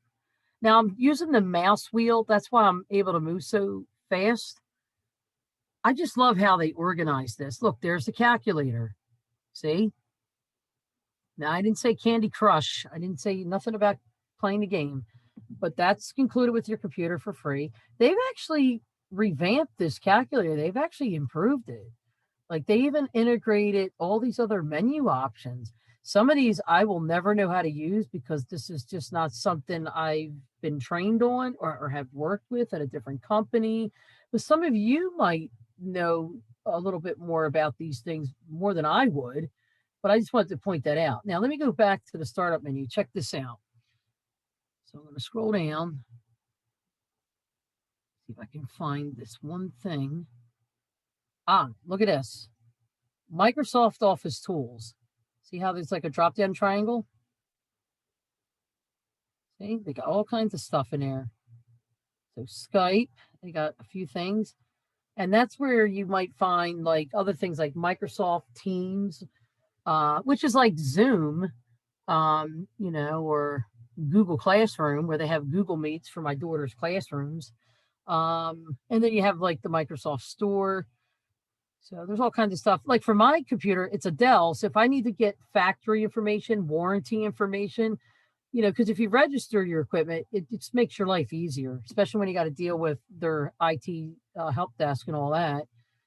So yeah, there's just some really useful options in there. Now, real quick, there's Cortana. We'll get to that a little bit later. But I just want you to know, if you don't have Cortana on the taskbar, I just want you to know it's there. Okay, because I know my computer doesn't look just like yours. And that's why I always try to help people or say, hey, it's okay if you don't have Cortana on your taskbar because it's in the menu bar. So there's just a lot of stuff going on in here. I even have a calendar. I want to use that. I never use the calendar though on this computer. I have it on my cell phone because my cell phone's attached to my hip, to my left hip. That's what it feels like. All right. Now, if you're looking for a program, let's say it's like Notepad, remember, you can type it in. Now, Notepad is a text editor. That's all that it is. Okay. And then, oh, I almost forgot. If you need a sticky note, we have sticky notes. That's a nice feature to use from time to time. Just like real sticky notes, the only good benefit about these digital sticky notes, and this is pretty funny, the sticky note will never lose the adhesive. Like it'll always be stuck to your screen. Now, because I haven't really used sticky notes, it's prompted me with all this stuff about, you know, signing in. I don't want to hold up or take up class time to set up an account or sign in, but you know what a sticky note looks like. So it's just a digital sticky note. They come in different colors and you can type on them and you can move them all over the screen, but you can always, you know, sign in with, you know, the accounts, you know, that you have. And if you don't have an account, then you have to, you know, build one. And you may not, depending on how old your operating system is. And I said I wasn't going to hold the class up, and here I am messing around with this stupid thing. Yeah, let me just come on out of all these extra windows. Again, sticky notes is not really why you came to the class, but there's the sticky note, okay? And it's nice. It's a really great way to set reminders. Like call Eric for next, you know, PC or computer class. I would like to attend, or send my resume. You know, go on Indeed or whatever it is. You can put all kinds of reminders, you know, let the dog out. You're working from home, so, you know, you still got to take the dog out. But it's realistic. It's practical. It's very user-friendly. You can resize it. You can move it around. But it will never lose the adhesive. Like, you know how after a while they don't stick anymore? These will always stick. And it's neat. And then there's some features here that you might want to use to format it. Don't spend like 3 hours trying to learn this. It's not one of those tools that you have to master anytime soon. And that was just so if you wanted to add a picture. And if you have an older operating system, I hate to bring you bad news, you won't have any of these options. This is just like a new enhancement with Windows 10, but you could still use notes. You just may not have some of these bells and whistles. All right, so I have a lot of windows opened up on this screen. So usually what happens after so many windows, I need to just kind of decompress, and I just want to quickly not shut down, but I want to kind of close or hide these windows. So rather than going to each window and doing this and then doing that and doing this and clicking that and clicking here and clicking there and going crazy while you're doing it, I'm going to share with you a little tip, a little secret. So with the desktop apps, I don't care what window you have, just so you can see all windows at the same time, I'm going to move and resize the windows. Now, if you've never had a desire to resize or never had a need or job requirement to move a window, that's fine. Just showing you how to do it. So you can grab it and make it bigger or smaller. Now, when I move it, I'm going to let it sit there. Now watch this. I'm going to go back to Word. Now, because it's maximized, you can't see Excel, but I still want to see the two. So the title bar is how I move it, and the edges is how you resize it. So if you want to work or at least view two different things for the next 5 minutes, you could do that. It's kind of like having dual monitors. Like the Word window would be like my right monitor, although it's not, it's just my laptop monitor, but you get the idea. And then the Excel window could be like my left monitor. So what happens a lot of times, people will move these windows and then it ends up going to another monitor. But if you don't have dual monitors, The neat thing about this is that when you move it from this title bar, watch what happens. It's like a transparent window appears. You let the mouse button go, and then your operating system will remind you that you have other windows that you didn't shut down, because it doesn't know what other window or 2 windows or 3 windows you want to have displayed on your screen. It lets you choose. So if I click the Word window, they're like tiled side by side.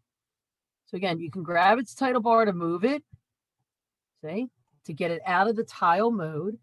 And it's something if you haven't really experienced this because you never worked a whole lot on computers, because your previous job, you were working at a warehouse or you worked at a hospital and you never had to touch a computer, it doesn't even matter, because everyone should be comfortable doing this no matter what career, past or present, that you have. So again, I can just take these windows. Like I said, I can move them in such a way that is conducive for my work environment. Some people don't work well with dual monitors because they just get confused. And there are people that do. Give it time. Even if you never use dual monitors, give yourself time, get to know the computer and play around. And again, don't be afraid. You're not going to break anything. This isn't like, you know, the new Verizon A51 cell phone, which is completely made of glass.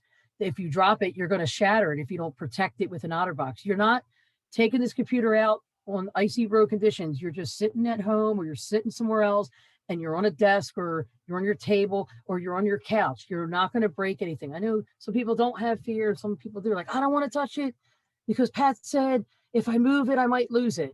You're not going to lose anything. Believe me, you're not going to break anything unless you throw the computer out your living room window onto the street. Then you might do that. But we're not going to even get there because we're not going to break our computer. All right, now I'm going to open up the lines for some questions and some comments. I did notice some students were kicked out, and it looks like one of my backup people, I call them the moderator, let the students back in. So I apologize if you missed some of the session, if you didn't hear me talking because you were kicked out. I'm so sorry. Is there any student who would like to reach out to me real quick to say something?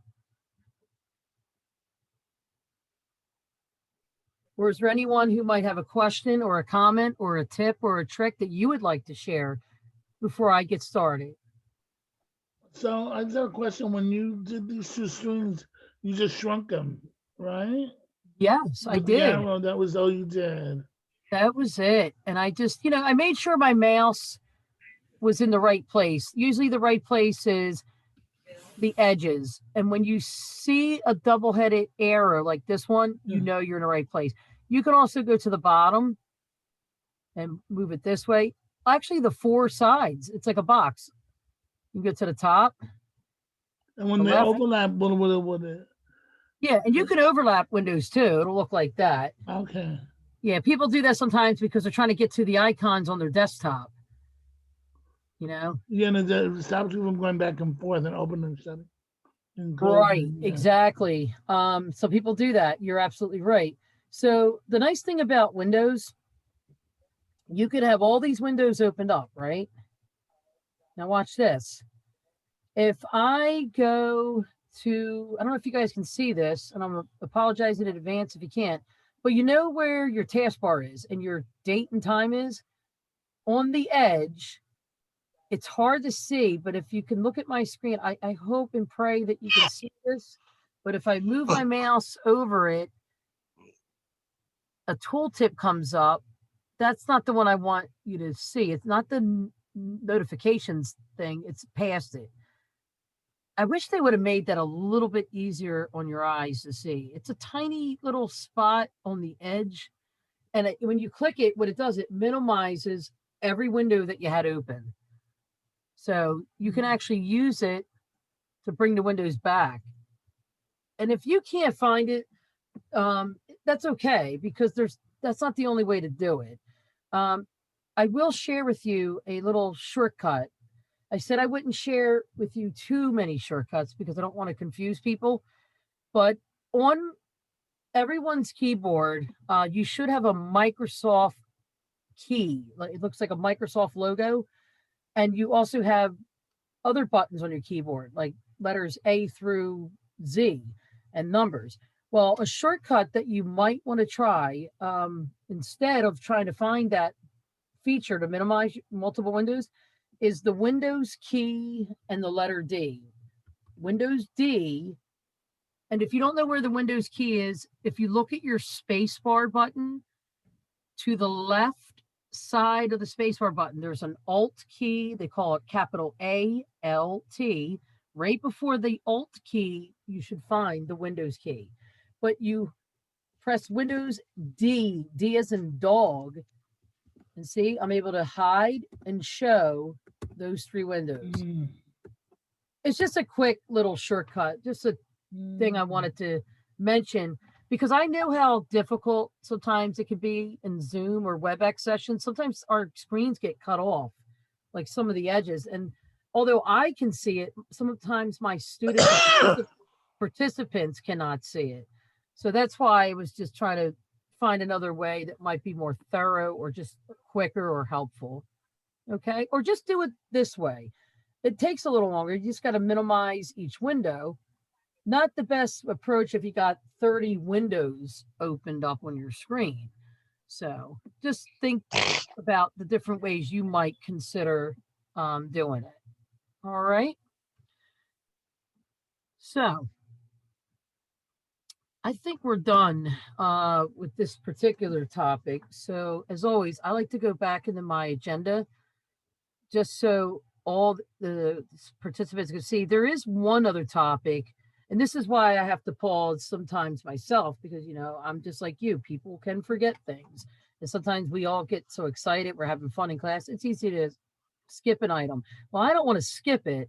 I do want to cover our last topic. But remember, the difference between desktop applications would be like Word, Excel, Adobe Photoshop, stuff that is purchased or trial-based software from a major company like Adobe, Microsoft, and other companies that sell software programs. And the Windows Universal apps, those would be like Notepad, the sticky notes. I didn't show you this until now. This is called the snipping tool. The snipping tool is like you taking a screenshot like you do on your cell phone. Not everyone knows how to do that on their cell phone or their computer, but it's definitely something worth investigating, because say you are working on a project for work, but you're at home and you get an error message and all of a sudden your computer freezes up. You might get quicker answers if you can send the IT director or just in general help desk a picture of the error message. Pretend that that's an error message, but it's not. The snipping tool allows you to email these screen captures simply from the application. So this is called the snipping tool. And again, that's a shortcut that I personally added to my taskbar, because I do use screenshots, not for like IT related errors or issues, but for other things. Okay, I might be surfing the net and there might be a really cool recipe that I'd like to share with my mother or my son, or I might have other things that I need to grab from, you know, cloud-based technology like OneDrive or, you know, I'm trying to think of other Dropbox. Just in general, if you want to take pictures of your screen, no matter what's on it, that's what people use it for. Okay. All right.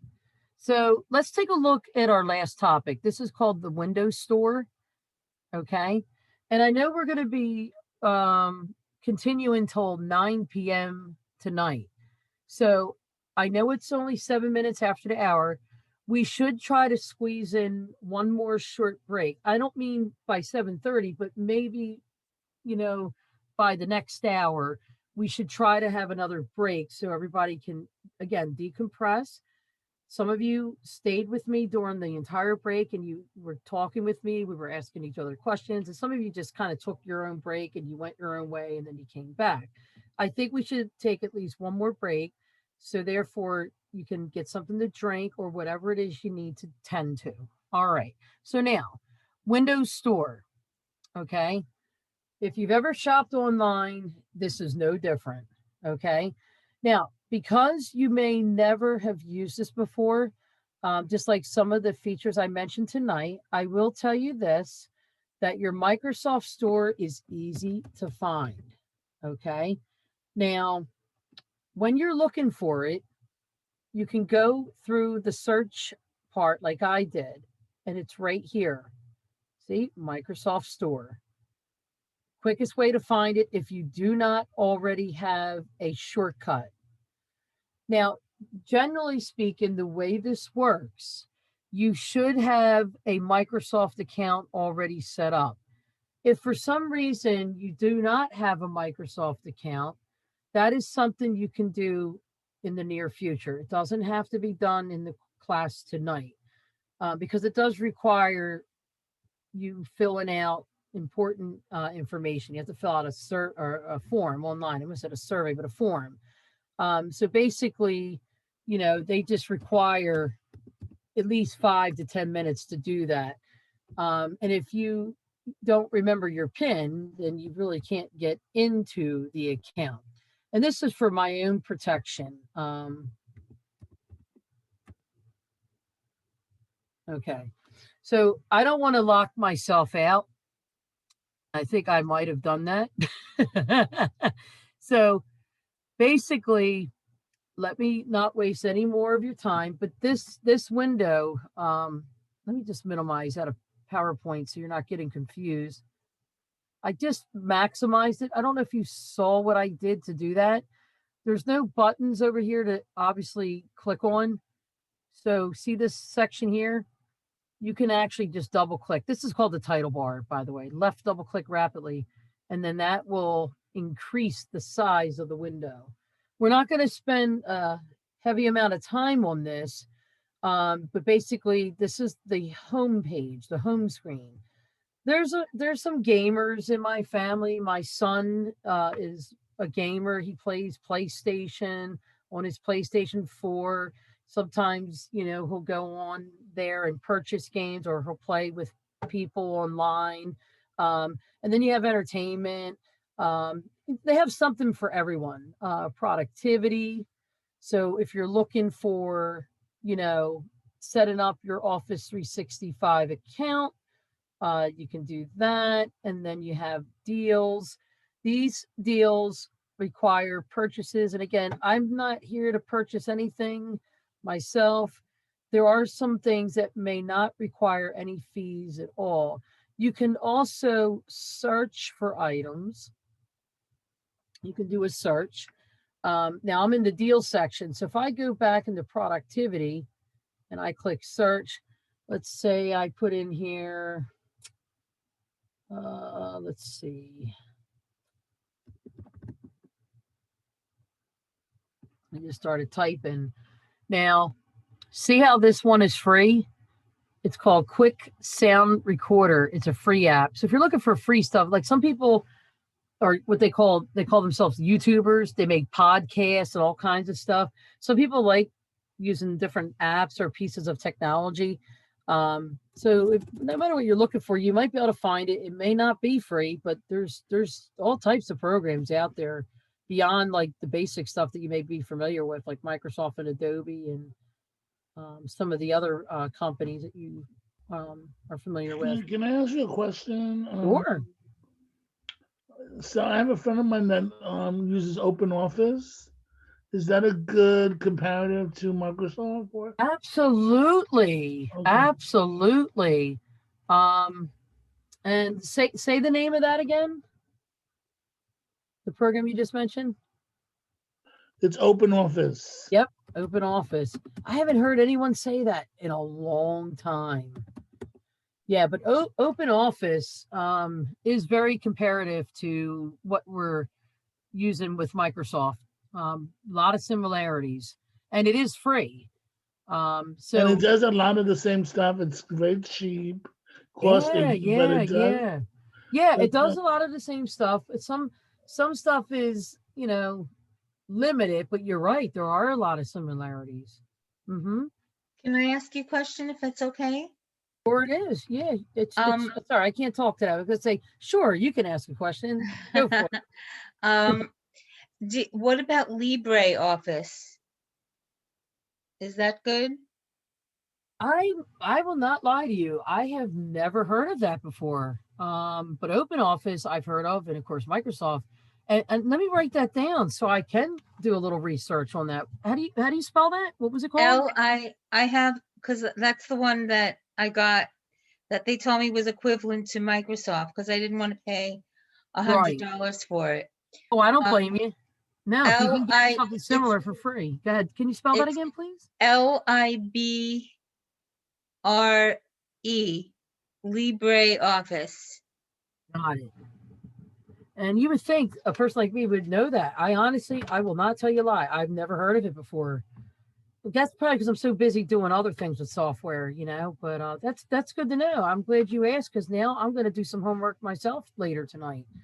I'm one of those curious Georges. I want to know, like, I can't know everything, but when a person like yourself mentions something, you got my attention. I'm curious. I really want to see what it looks like. I want to try it. Maybe go on YouTube, see someone else demonstrate it before I try to install it in case I don't like it. But I will check it out. Can I ask you one more question, just one more? Sure, absolutely. Because I'm buying a computer, so are there any audio programs that you use in place of typing? Yes. There's a company that created a program called Dragon. Dragon is a program I can probably show you real quick in the browser. Hold on one sec. I appreciate your questions, everybody. Let me open up Microsoft Edge and give me 1 minute, please, as we wait patiently for this thing to open. Okay. I just like Googling stuff. I don't know what your favorite search engine is, but I like Google. I like Google. And let's see. Look at this Doodle for Google. I'm always seeing funny things there. Okay. So, and it's got this microphone here. I can also, if no one talks for the next 2 minutes, it will pick up my voice and not any background voices. Let me see. Instead of typing, I can say Dragon. Hold on, Dragon. Whoops.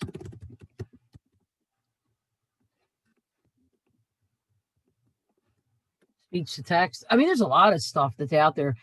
But this is the company that makes it. When I went to like Pennsylvania, it was like Wilkes-Barre, PA. It was for CareerLink. There was an employee there, Mr. Galecta, and he was a disabled veteran. His left hand was disabled. He needed Dragon and never heard of it. And we installed it on his computer. We gave him the headset with the mic. And before you know it, after like 15 minutes of training him, giving him some tips, he was on his way. He was typing like crazy without having to type. So imagine that. So this is not the only one. I mean, if anybody else knows any other programs that might be less expensive, but, try to research and maybe give them a call to see what would be best for your needs and your budget. Because as you can see, there's different variations and different prices. So hopefully that will be of some help to you. Yeah, it would be. Thank you very much. My pleasure. Sure. Patricia? Sure. So I had experience using Dragon when I worked for a psychiatrist's office. And I have to type in the clinical notes. Yeah. It's okay, but when it comes to technical things, it gets a little, I think the version that I used back there for like, I don't know, 5, 6 years it can get a little glitchy. Yeah, I've had other people tell me that. Yeah, Other people have told me that. And it might be the version that you had. I don't know how many years ago or how recent that was. But yeah, sometimes it can be a little glitchy. But I will say this, if you do have Microsoft Word, I don't know if Open Office Word version does this, but see this little thing right here? It's called Office Dictation. So try not to speak anyone, and I'll see if I can get this to demonstrate. Hold on one minute, please. Oh, I can't do it right now because I'm not actually signed in because remember I forgot my PIN, but it's a microphone. So when I speak, it will begin to type. And then when I want it to stop, I can click the button. And then this one will read it out loud. Let me see if I can demonstrate this one.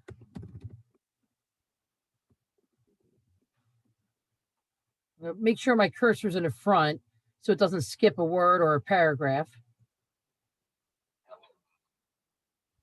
Now, there are settings in your computer where you can change the voice to a female or masculine, and then you could adjust the speed at which they speak, the pitch, the volume, and all that stuff. But, you know, that's also an alternative. But again, I don't expect everyone to be able to use this because not everybody is in a place right now where they want to buy software like Microsoft Office, Word, Excel, and so on. But I just thought I'd mention that. Okay. Dictate is over here too. I actually put it on my taskbar because, you know, I like shortcuts. That's what I do. All right. Okay. I put the LibreOffice for you in the chat. Oh, you did? Oh, that's Yes. great. Fantastic. I appreciate that. That makes it easier. Yeah. Ooh, okay. Very helpful of you. See, Sharon is Karen. Well, this is good because this will give you a head start. Thank you so much for taking the time to do that. No problem. It's good effort right there. I well appreciate that. All right. So I'm looking at our slide and I just want to update this real quick just to kind of cross off our items. And we're going to just keep moving along. We're doing good time-wise. We're okay. Even though questions are being asked and I'm answering them, I think we're going to be okay either way. So I want to get into some file management concepts. I don't want to take this area for granted because I too can be a procrastinator. Sometimes I get lazy. I start slacking off. Now this laptop, I just use it for personal things sometimes and sometimes I don't. And I will admit, I need to do a better job. I need to stay on top of my desktop. It is a mess. I also need to make sure like my C drive or your hard drive is more, I need to make sure that's more organized. So we can actually help each other. I mean, I know how to create folders. I know how to create a file. I know how to give it a name, but after like some time, I just get disorganized and it's really not the best thing because then I can't find certain files. But I want to spend no more than maybe 4 to 5 minutes on this topic with files and folders. Whether you do it on the desktop or not. And then I'll try to pause for a minute. Now it looks like someone is trying to enter the room again. I think I got him. I caught the name Raymond. Wasn't sure if someone was kicked out or not. But anyway. Yes, I was. Oh, sorry about that. Well, I admitted you back in. I you. opened the door. You're welcome. So we're talking about lesson 3. We're going to take a brief look at files and folders. As far as like this OneDrive topic, that is optional. Like literally you could just go to onedrive.com and you can explore it. YouTube has videos on stuff like this. I'll do what Wendy did. I'll share a link to it. And when you have time, you could look at it. It's free. After so much space though, you have to pay for it. The competitor, I always like to call it a competitor, is Dropbox, like Walmart versus Target. So Dropbox.com is also free cloud-based storage. See, when I was first teaching computers, we didn't have this kind of technology. You know what we had? Floppy disk. We had the disk. And then we had, CDs, and now we have the thumb drive. They keep coming out with all kinds of stuff. But if you're like an internet-based cloud type of girl or guy, and you just want to go to a website with your login credentials to get to your resume or your cover letter or your files, doesn't even have to be about job hunting stuff. But the point is, you will always have the files on the go. It's like, okay, I left the files on my computer, but if you have the account set up, you can transfer or copy or move the files there. And that way, no matter where you are, you can jump on someone's computer and log in and download the files or email them and share them. Please check out OneDrive. Again, more homework for you that you might want to look into because it's great technology and it really is available to you for free, but they do have other accounts like business Dropbox where you will have to purchase. And by the way, whenever they say it's free, there's a catch to that. After a certain amount of space is utilized, you run out of space. It doesn't happen very fast. It doesn't happen in 1 hour, but you add a ton of stuff on there and you run out of room, they will send you a notification online or via email or text that you've run out of space, but you can purchase more space. Okay. All right. Let me go over to files and folders option, because I know this is something you guys can do on your own. I want to make sure we get into this tonight. Now, clearly my desktop is kind of getting cluttered here, but I don't want to focus on how bad my desktop looks. Okay. What I want to do is just be practical with you. When you create a folder, it's not in best. I can't even think of the words out. The best thing to do is not to put every folder you own on your desktop. Rather than do that, you can go into what we call Windows Explorer. Now, you may not even have this shortcut. And because I don't know if you do, I'll show you 2 ways to get to Windows Explorer. Now, Windows Explorer is just a place on our network, or our computer rather, where you can access folders, files, and other network drives that you may be connected to. So on my taskbar, I have a feature that looks like a folder. It's called File Explorer. It used to be called Windows Explorer, a couple operating systems going back. But if you don't have that shortcut, don't worry. You can search for it. I see I'm going to type Windows Explorer and it's renamed, see, File Explorer. See, it's just an app. It's a shortcut. So you click on it and it brings you to this window, you see?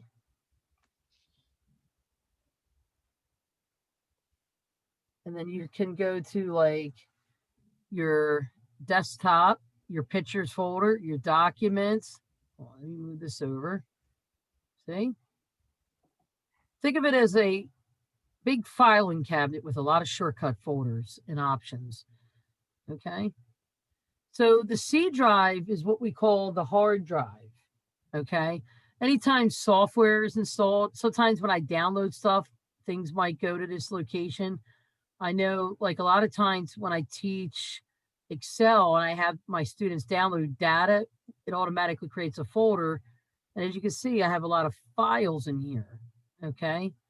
Now, let me show you a very practical way to approach folder creation. You can create folders almost anywhere, but not everywhere. Okay. So this window can be useful. You can also add items that you frequently use under this section here, like I did. And I will explain that in the next few minutes. So,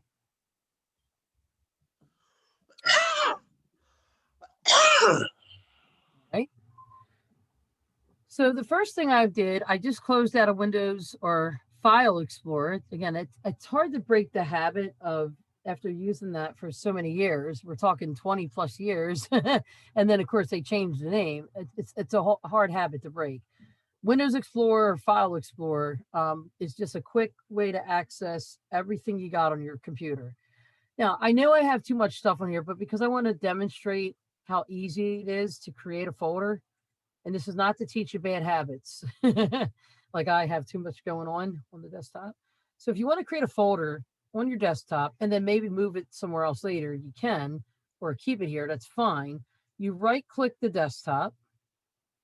A shortcut menu will open. You go into New. And I'm going to pause here for just 1 minute because there's a few other options in here that I don't want to go unnoticed. Folder is one of those options. Microsoft Word document is another option. So what does that mean? I can create a file just by going through this menu option. But rather than do that, I'm just going to create a folder. Now, I'm going to call this Intro to PC S, like Intro to Computers. And then I'm going to hit the enter button to lock in the new name. So the folder can be moved pretty much anywhere on your computer screen, unless you have these things locked. But you can right click the folder, and depending on the type of computer you have and what software is installed, you might not have all these options. But if I want to delete it, because I didn't mean to create it, I accidentally chose folder, but I wanted to choose a Microsoft Excel document, I can rename it, and it will allow me to rename it. Now, the folder is there because I would like to store some stuff in it. Now, I do have a lot of junk on here, so I might want to start by taking some of this, I call it junk, or these files, and just drag them and just put them in there. Just because I got way too much clutter going on. And I'm not really like organizing. So I'll just take one more thing. So you can put stuff in your folder, and then when you open it up, anything you put in there will be there. Okay. Now, pay attention to this next example, because I'm going to go to my C drive. Realize that I'm in the File Explorer. The minute you open your folder, let me just do that again. The minute you open a folder, left double click it to open it, you're going to be brought to what we call the File Explorer. And that way, if I need to move other files, let's say I have some files in here. Maybe I want to take this database file and delete it, or maybe I don't want to delete it, but maybe I just want to move it somewhere else because it's not in the right place. Okay, so I can do that with this window. And just so you know, the scroll bar is very handy because it allows me to move up and down. Now, this is the file that I selected. Now, I will tell you this, most people will move items. They'll just kind of drag it. And some people will do the movement, but they drag it, but they are not good at doing it. And they'll accidentally put it in the wrong folder, or they'll put it on the desktop, or they'll put it in the recycle bin. So you just got to be very careful. I would say try not to drag stuff if you don't feel confident in doing it. Instead, try to develop an easier way. Like you can select the file, and this ribbon tab, which is called the Home tab, gives you the ability to reorganize. Maybe you want to copy it. Just like some of us, when we get a car, we like to make a spare key. Maybe I want to create a backup file, or maybe I want to duplicate this invoice so that way I have a second invoice for this project and I have that other invoice for a separate project. Okay. Now I can also, like I said, I can also copy it. So I have two versions of it in two different places, or look, I can move it. See the move to button. So if you select the file, you could do whatever you want. And then I could say, okay, well, I want to move this somewhere else. Then you just got to find wherever it is you need to move it to. So I got a lot of stuff going on in here. So, you could just move it that way. But if your window is already here, you could just take it and you can actually right click it. Using copy and paste commands, you can duplicate it. Or look, if you choose to right click, you can go to cut. And then you go to the folder or place where you're going to move it and just make sure its window gets open. And then you just right click and you go to paste. But if you're more, seasoned with file management and none of this was necessary to help you, and because you already know how to do it, that's fine. And for those that, don't really do this at all, like I said, try to not drag it until you feel total confident to do it. Like maybe just try to use the approach that I recommended, like the right click option, where you can say, okay, I don't want to like move it. I just want to make a copy of it. So I can right click and then I can maybe open the folder and then I can right click over here so I can paste it. So I didn't move traders. I made a copy of it, but in my first demonstration, I showed everyone how you can move items.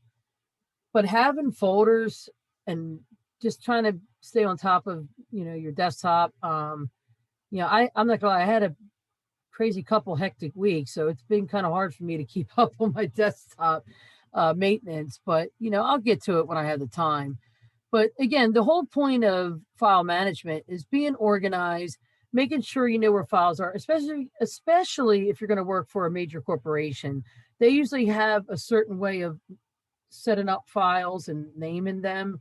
So usually, you don't need to worry too much about that. You just got to make sure you are staying on top of it and just being organized.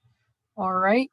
So folders can be used on the desktop. You can also avoid doing that, and you can come into File Explorer. And like I said, you can come in here and, put things in different places. Like this is the documents folder. So you can, establish folders and things and put files in here. Quite simple to do. All right. So we're going to move on from this lesson. I'd like to move on to Cortana. That's going to be our next topic. So we're going to take a look at some Cortana stuff. And I just want to make sure we don't run out of time. I want to make sure we can cover all our topics. Now, Cortana may not be on your computer. If you can try to relate it to Siri or Alexa or any digital assistant, it's no different. It's just called Cortana. So if you know how to use Alexa, and even if you've never used it before, it's very user-friendly. So Cortana is one of those features that it has to get to know you and your voice. So I do have it on my taskbar. So like if I go into this little text box and I type it, maybe I have to type it because I don't see it. Do you guys notice how when I type Cortana, it gives me the ability to pin this to different places, like the start menu, my taskbar, because that's where it is right now. See? All right, let's put Cortana to work. Because I will speak to Cortana, all I ask is that if you can try to, refrain from talking out loud if you're not unmuted, especially because it will interfere with the digital assistant. So I'm going to go ahead and click on this. That's Cortana's window that's started to display. And again, Cortana is just as easy as the other digital assistants. So there are some menu options here that you might want to explore. They recommend that you try to sign in.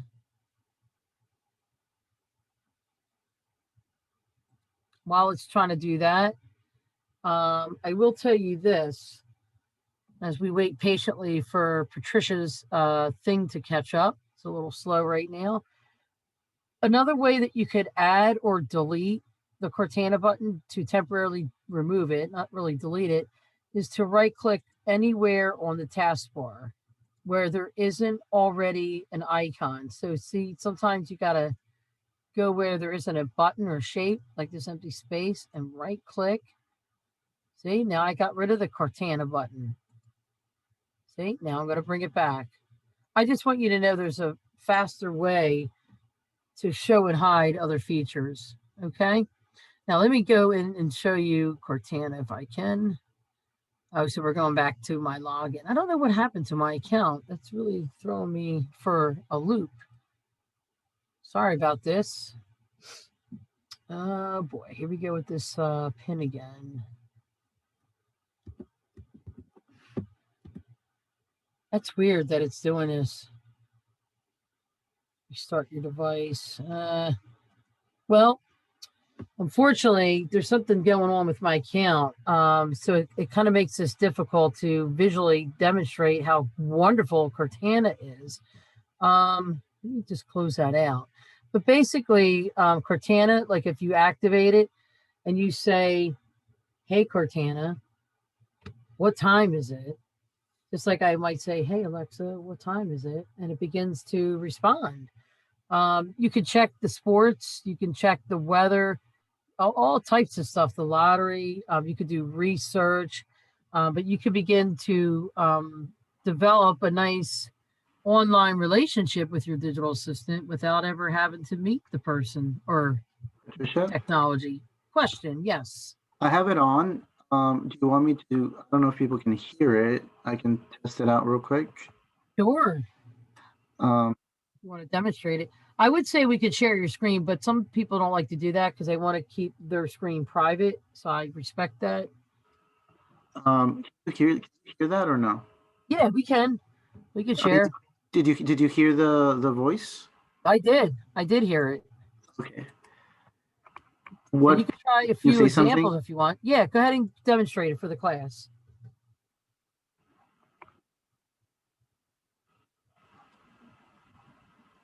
What would you like to say? What time is it? Or like the weather, asking about the weather for tomorrow. Okay. What? Oops. Sorry. Okay. I pressed the wrong button. What is the weather for tomorrow?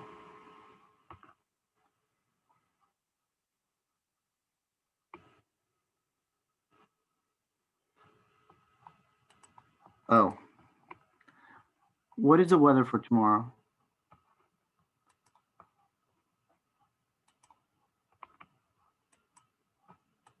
Your Cortana volume real Yeah. low. Yeah, okay. What is the weather for tomorrow? Yeah, I don't know what happened. I think I had to sign in too. I thought it was working. Yeah, isn't that weird? It's like Yeah. first it was me, now it's you, but that's okay. I think everybody gets the gist of it. Yeah. Thank you so much for trying to step in and to be more helpful. I appreciate that. But basically, if you're like using Google even, there's like this little microphone, like the Cortana. It doesn't look like a microphone, but that's essentially what it is. I can do it. Go ahead, go for it. Hold on. Papa, what one is Cortana, what is the weather?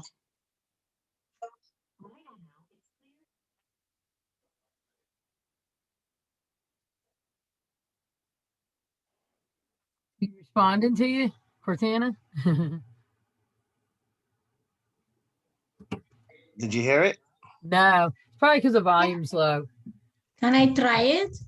Sure. Now everybody wants to try Cortana. Hey, let's pass the Cortana ball. You're up next. Go for it. Okay. It is fun though. What time it is?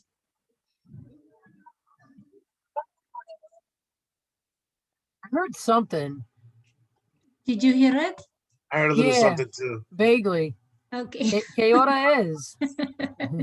Que hora es? I know a little bit of Spanish. I don't speak fluently like that. I think it's but, probably just the settings of share because we're Yeah. sharing multiple shares that Yeah. it cuts down the background noise. So it's Right. Yeah, That's I probably think what it is. Yeah. Yep, that's okay. But like I said, if you're like using it, it could be helpful. Like even like with Google, let me see if I can demonstrate this because it is similar. What is the weather in New Jersey? Lousy. There you go. See? Thank you. But that's the same thing. Sorry, I can't get into my Microsoft account, but as long as you understand the concept, I think we can move on. I think you guys are going to love Cortana though, once you get signed in. And most of you were able to sign in, but that's okay. I don't want to hold you guys up. Thank you guys for like trying to help and demonstrate. I appreciate that. That means a lot. You're welcome. All right. So we're going to move on from Cortana. And I'm looking at the time, 7:43. So what I think we could do, we could take like another break. We can stop at this point, and then that way we can spend the rest of our time going over the topics of lesson 5 and lesson 6. and less than 7. So why don't we take another short break? Let's take like a 10-minute break. I hope these break times are suitable enough for you guys. Is 10 minutes okay? Do you need like a few minutes extra? Are we okay? We're okay. I am okay. Okay. As long as everybody's okay, let's break for like 10 minutes. I'm going to display this beautiful non-flammable candle up on the screen. When the candle burns out, our break is over. All right. So enjoy your 10-minute break. Well-deserved break. All right, here it goes. All right, so I will be here for a couple minutes just in case there's additional questions. If after, 3 to 5 minutes, nobody says anything, I'm just going to mute my microphone and grab a water bottle from downstairs. So now, Patricia. Sure. So, okay, I have something. I'm looking at the bottom of my computer. I have Alexa also. Oh. Amazon, when I click it, it says Amazon Alexa. Right. I don't know what that is. It's like Cortana. It's like a digital assistant. Yeah, it's Amazon's version of Microsoft's Cortana. Okay. Did you have Amazon Prime? Did I have Amazon Prime? Do you have Amazon Prime, like an account? No. Okay. So you might not, I mean, I have a TV that has that with Amazon Prime, so that's maybe why. But maybe that's an option that your computer has, that you just, if you have Amazon, or it might even have some free features that you can test out. Okay, cool. Check it out. Check it out. This is like this kind of technology is all over the place in all these different apps. On your phone too, if you have different kinds of phones. I know my daughter loves Alexa. She has her own Alexa in her room. I have my Alexa, in our bathroom between our 2 sinks. And, when she's doing her thing, she likes to, rock it out, as they say. It's like Siri. Yeah. Yeah. My son's an iPhone guy, so he's always talking to Siri. He has no friends, so Siri is his friend. No, I'm just kidding. Can I ask a question? This is Robin. Yes. Sure. I'm trying to find out, do you actually have a MacBook class? Because a lot of the stuff that you were saying doesn't really pertain to what the computer is that I use. So it didn't really work for me. I mean, it just I doesn't. understand. I mean, there are other classes that are offered. I mean, I myself, I don't have a MacBook where I would be able to teach or demonstrate such a piece of technology, but I'm pretty sure there are classes that maybe can be facilitated by other software trainers. Another option too is maybe to discuss this with your point of contacts to see what other opportunities they might have available, if not today or in the near future. Okay, thank you. Also, Wendy, I'm a manager at Part of the Solution, so this is kind of a class that we paid for the clients at Pods at Part of the Solution for them to learn, this valuable information. You're welcome to reply to Jack's email and ask him if he has any additional resources, because we're also looking for putting together kinds of workshops. So maybe that's something that we can consider. Or you can work with one of our mentors to provide you or try to look for resources for you if you'd like to continue with your computer skills knowledge. Yes, I'd like to do that. Absolutely Thank will. you. Yes. Mm-hmm. I think I've spoken with you before. I know Joseph. I've definitely spoken to Jack. Yeah, I know I made some calls this week to remind people of the class. And to sign people up sometimes. But yes, I'm one of the associate directors at POTS. So maybe I've been around for 5 years. So you might have spoken to me. The person that called me yesterday, well, no, but in the past, the person that called me was Ryan. Ryan, yeah, he's actually one of our interns. We asked him to help us call clients, to remind them and to see who was interested. Yeah. Did we give out a survey on this training, or did I? Because I stepped away. Not yet. At the end, there's going to be a survey that you're going to fill out.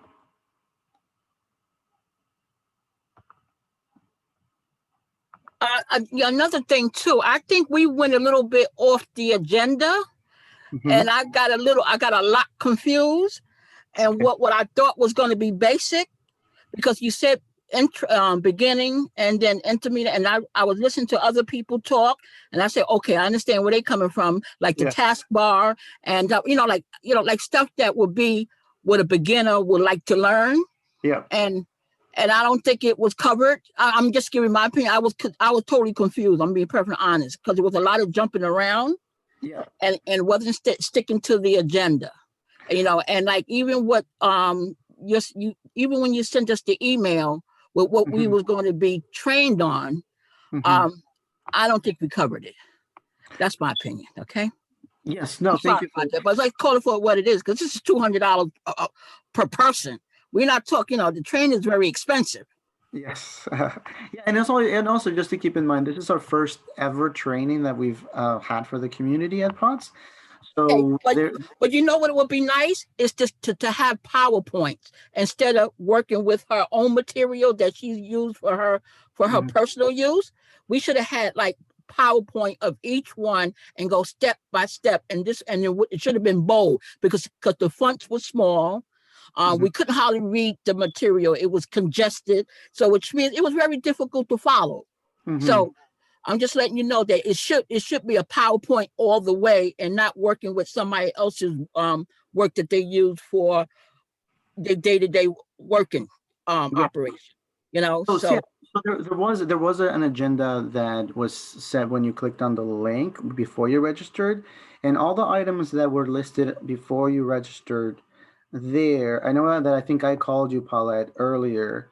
And I did. Oh no, but there was an agenda before. I mean, like the first thing that was sent out, it was a list of things that was interesting. I think it was the dry I want to pull up the agenda, because there was something like, I don't understand which one it was. I'm gonna send it to you. The thing that I want to what I want to see, because it was on the agenda that was not covered. I'm happy to talk offline with you, Paulette, and maybe I can provide you with additional resources, because there are other computer classes with that kind of format as well. But I think this is good. I'm glad that you stick with it, because I think you're going to get something out of it. You're just going to build on your knowledge. It can be, there's a lot going on, which is great, and there's different levels and different people have. That's the nice thing about it, because I thought by being beginners that sometimes you need a refresher, because I'm computer. I'm thinking I'm pretty good with computer, but then I don't want to pass up. You think you know it all, but you don't, because that's why I joined it, because there's something that you might think as a beginner that you overlook, because there's so many new stuff that's coming out. Yeah, and I'm also consider myself I'm a manager, and I also teach some of the staff. I was just listening to the other people. And I'm also learning a lot. I'm also learning things that I didn't know. So I'm excited. I think it's like anybody can take something away from it, and that's the point. You want to learn as much as possible. But reach back. You have my email, right, Paulette? I have your email. Yeah. Reach out to me and let's just chat another day. Good.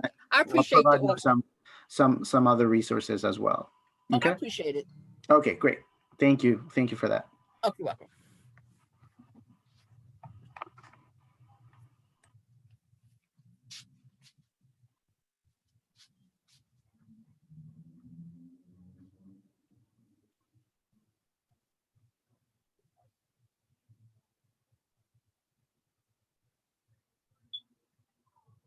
Hey, Patricia, are you there? I am. I was just, I stepped away for a few minutes. I just came back like a minute and a half ago. Okay. Yeah, I don't know if at the end of this session, I would like to do, because everybody's been so great and has been sticking through the course, I would like to have a quick little raffle. Maybe I can share my screen. Yeah. Now I would like to raffle a $50 gift card for all the participants. It's a raffle, so we're gonna do like a quick little thing where it shows who wins. That sounds like fun. Maybe at some point, you might want to, I don't know if people are listening, but if they're not, you might want to bring Yeah. them. Yeah. Yeah, just so whenever you want to do that, maybe towards the end, Yeah, or yeah, at the end. Yeah, definitely at the end. or maybe when you get back from the break, when we first get started, you can make an announcement that, hey, towards the end, we're going to do a raffle for this amount of, you know, Mhm. money or gift card for, whatever you want to do that. I think the candle is going to burn out, so you might be able to. Yep. Yeah, I love using these little break timers. Yeah, these I actually made a note because for meetings and things that I have, this is a good tool. Oh yeah, and I'll put that in the chat window too. Karen is Karen. Yeah, I added the link. I heard someone say something about the survey, so I posted that in the chat windows. So anyone that goes in chat will see the last two messages are about the Survey Monkey, the survey, and then the online stopwatch is not really meant for all the students. It's really just intended for you. Right. Yeah. For the mhm. They have a lot of different timers up there. Okay. All right. So our break is officially over. So hopefully everybody is by their computer or getting back to their computer. Before I start, I'm gonna allow it's Eric, right? I'm sorry. To make an announcement. I think you'll enjoy this. I think it'll be a lot of fun for you guys. So go ahead. You have the floor. Hi. Yeah. So for everybody that's listening, POTS clients and people that have been participating with POTS programs, so at the end of the session, a little bit before, I'm gonna do a raffle at the end, just as a goodbye, for a $50 gift card that you can use anywhere for anything, whether it's groceries or if you need anything. I will raffle a gift card, and I'll try to share my screen so I can do there's this cute little like wheel that I can press and then see who wins. So if you can, there's an option for you to rename your name as a participant. I know that I see some people that have like their email, just so I know who's the name of the person. So if you can rename it, that would be great. So. Oh, right. Because I know Eric is the host. I'm the co-host. Yeah. Hey, Eric, are you still on board?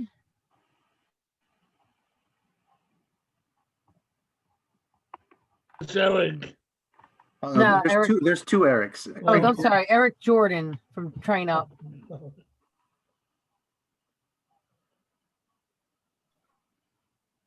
See if he, I don't know if he stepped away or. Let's see. I might be able to do it myself because I am the co-host. I just got to find your name in a list.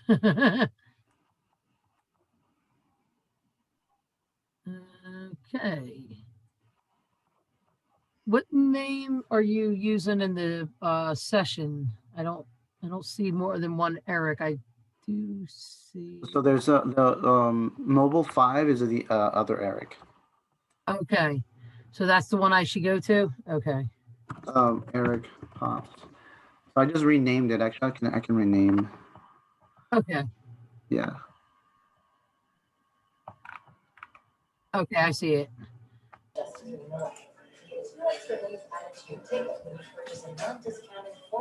Let me go ahead and do it so you can share the screen.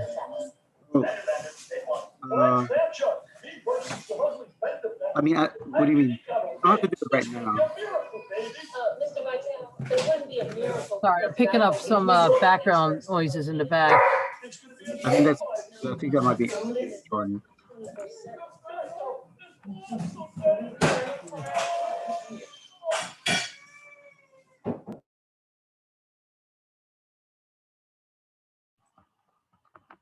I think that was Eric Jordan.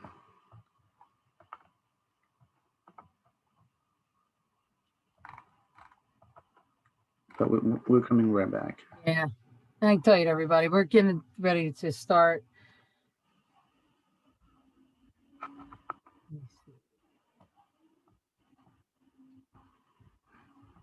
Trying to do it. I know Eric is like the main host. He's usually the one that controls it, but sometimes as a co-host, I've done it in the past. Yeah, I don't see an option though for me to do it. It's not letting me do it. But if Eric was What are you trying to there, do it. Like, What are you trying to do? let you share the screen. I don't. Did Well, you I have leave it? I have the capability, but that's what I meant. I was going to do it at the end. Oh, I'm so sorry. Yeah. Okay. Yeah, for I the got you. raffle, I'll have to set it up, and then I can share my screen. After you That's stop good. sharing, then I can share my screen. Okay. They made me a co-host, so I also can do it. Okay. Eric has to do that. I can't do that on my end because I'm only the co-host. Hi guys. Sorry, I had some static in the background here. Who would like to be elevated to a co-host? I'm already a co-host. Yeah, Joseph. I think somebody made me. I've been having the worst night. I just got that, and my friends don't care. My wife's sick. I went to my mom. So I'm all set. I'm all set. Whenever at the end, I can do it. I'm all set. Oh, okay. Okay. Yeah. Did you set it to the right person now? I don't know. I'm sorry. I'm getting confused with who is who now because I see Josef. That's me. Okay. Okay. Because there was another one in there with the same last name. Okay. That's why I was confused. Okay. No, that's me. No problem. Joseph, I'm already a co-host, so I Yeah, can. you're set. Okay, good deal. Okay, thanks, Eric. Jordan. Okay. All right. All right. So let me go back into our presentation and I just need to update our slides. All right. So we're going to take a look at topic 5. Now, some of the stuff that I was doing earlier, we kind of touched on that a little bit. But in lesson 5, it's really just about getting the most out of your operating system, whether it's Windows 10 environment that you're on or a different version of it. You want to, be able to customize, your computer start menu, your desktop, and your lock screen. These are all things that should be fairly easy for anyone to do. So let's go ahead and get started. So with the startup menu, okay, I just went in and activated it. I know I mentioned briefly about customizing the start menu. I know I mentioned, you can resize it, make it wider, make it more narrow. I said that you can move stuff around, you can hide stuff temporarily and all that good stuff. But now on the left-hand side of my screen, if you're able to take a look at my screen, there's some options here. I'm just going through it real slow. All right. And you'll notice where it says settings. So it's a start menu, that little gear. Settings is the actual name. So it brings you into this window where you can immediately access a lot of options under your account, whether it's the system, devices, trying to link your Android or iPhone, ease of access, where you can change the voice that you heard on my one example. So there's just a whole bunch of things that you can do. Since I did go over how to customize the start menu earlier when we first started, and if anyone needs me to go back and reiterate any of those areas, I can. And if not, we could take a few minutes, maybe spend a little more time with some of these other options. So again, it's just the start menu, settings, and then I'm going to show you the personalization options. And this is actually one of our topics. So the lock screen was one of the things that I mentioned. So I'm going to activate this. So basically, what you're seeing here is a list of different ways that you can be more personal, how you can personalize or customize your computer. So we have everything from background, colors, lock screen, themes, fonts, start, and taskbar. Okay. So if I go with start, these are all the options that I have. One of them is show more tiles on start. Right now, this is what it does. Watch again. If I turn it on, whoops, turn it on. It's just going to look a little different. So it depends on, you know, what you're trying to do. So if you're not choosing the setting, you know, it might look a little different. But you can actually make it look different a little bit faster if you just resize it. Show app list and start menu is on. Wait, let me show you what it looks like with it on, and I'll turn it off. See? App menu on the left. Let's see. Turn it off. Now it's not there. Okay. So you can adjust things and not mean to do it, and that's fine, but you need to know how to find your apps, or you need to know how to get it back. So wait a minute. How do I get it back? How do I get it back? Right here. Show recently added apps. So anytime you install stuff, it's going to be listed in its own category under recently installed apps. I haven't recently installed any apps, so that's why you don't see anything. Show most used apps. Yeah, that was all stuff I was playing around with today, but it puts it in its own category. So if you use a lot of Excel, and you don't already have shortcuts on the desktop or taskbar, then you might want to start utilizing that. And then I'll turn those off. Show suggestions occasionally and start. Now, suggestions, things just kind of pop up on your screen, like these things or tooltips. I don't think that's the only one you should be worried about, but you should probably not turn that off. So it's just something you can kind of play around with. If you keep getting all these little notifications and it's bothering you, you might want to turn it off. Just little suggestions, little pop-up warnings or messages. Like if you do something wrong, instead of making it right, it tries to get you to stop and tries to get you to make it correct, or makes you correct it, the mistake that was made. Or the way that you moved on the computer was wrong, and it kind of suggests that you can't do it that way. This is how you can do it. Use start full screen. So basically, that's what it does. Everything is a tile. If you remember older versions of Windows, it used to look like this. I don't think many people like that, though. So it's just a matter of personal preference. I don't prefer the full screen. I like it like this. Or if I have it like that, I still like to be able to see other things. I don't know. That's just my personal thing. Show recently opened items in jump list on start or taskbar. What that is like if you click, if you right click, let me do it again. See, that's called the jump list. Pretty cool. So if you have recent files here, you might be able to find what you're looking for. After all, choose which folders appear on start. So when I activate this, this is nice. Remember how I had pictures? I didn't want that on there. So I might just turn that off. I might want downloads. That might be helpful. If you're in the music, videos, the network, that kind of stuff. So again, I go into start.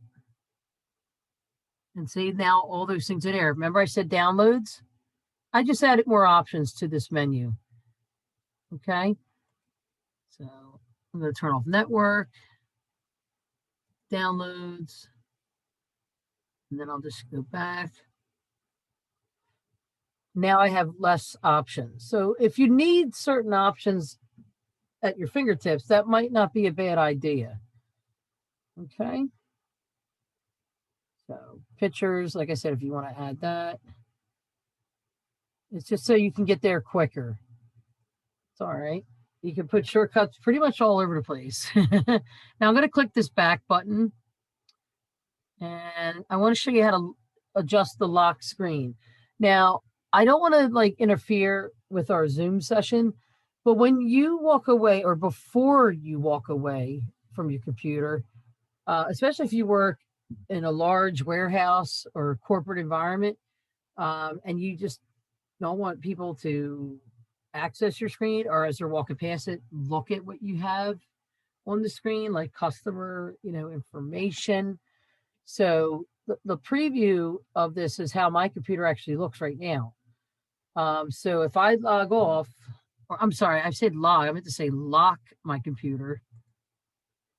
Okay.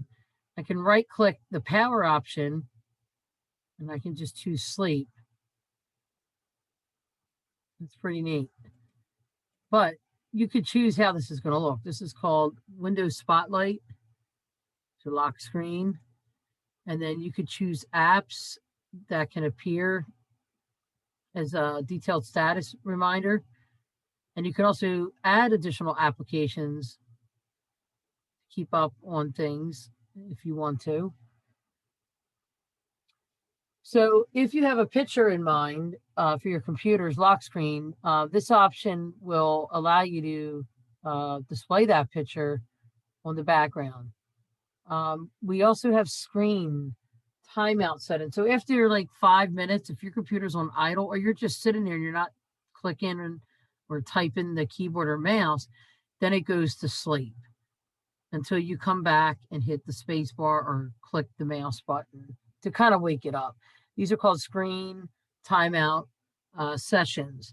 And I don't want to confuse you or overwhelm people with a lot of different windows and a lot of different options.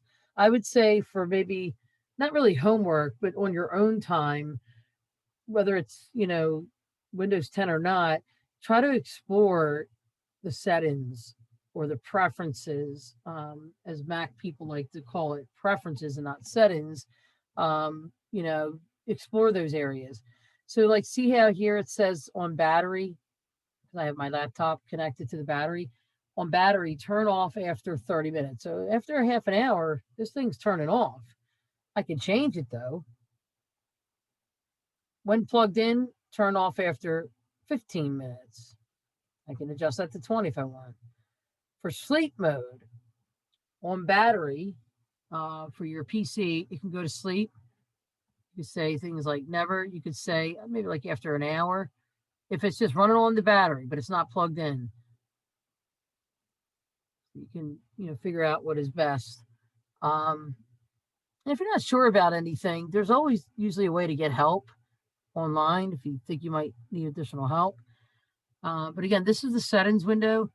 There's a lot of stuff going on in here. And like I said, if I lock my computer, I'll need to log back in with my credentials. But I'm afraid I might end my Zoom session, so I don't want to lock my computer. So let me go back. But that's how it actually looks. It's just different pictures that show up. And then when I'm ready to get back on, I just log back in. All right, I'm just going to pause for a minute because I want to look at the chat window to see what's going on. Oh, okay. There's an announcement if you want to take a look, everyone, was posted in there in the chat window. But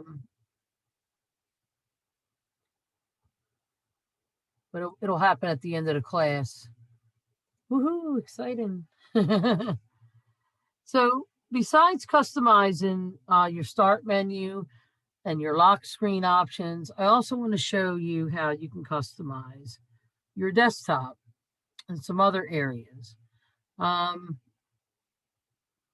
going to close out of this. So again, if you didn't see where I went to do that, again, it's the start menu, settings, lower left-hand side.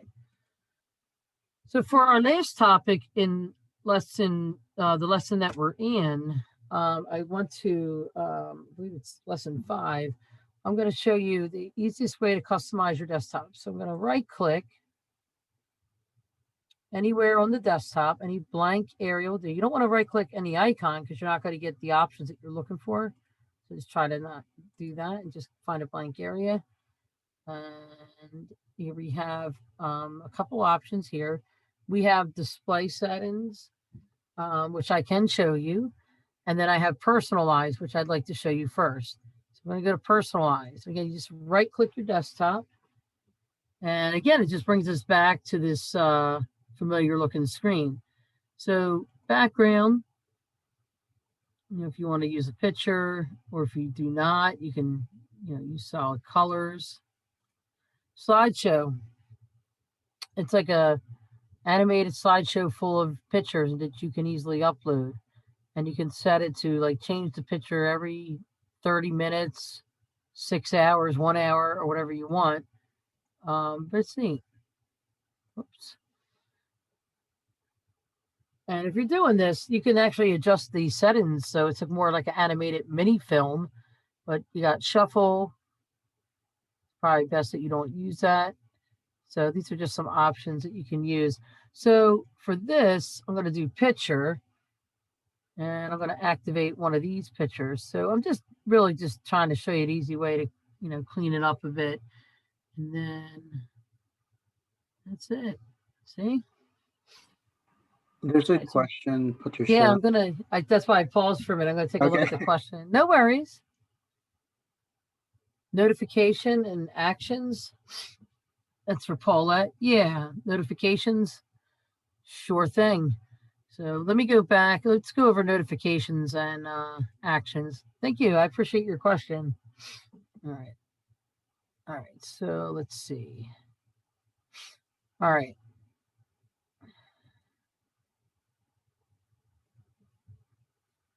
So I'm back in that window that I was in earlier.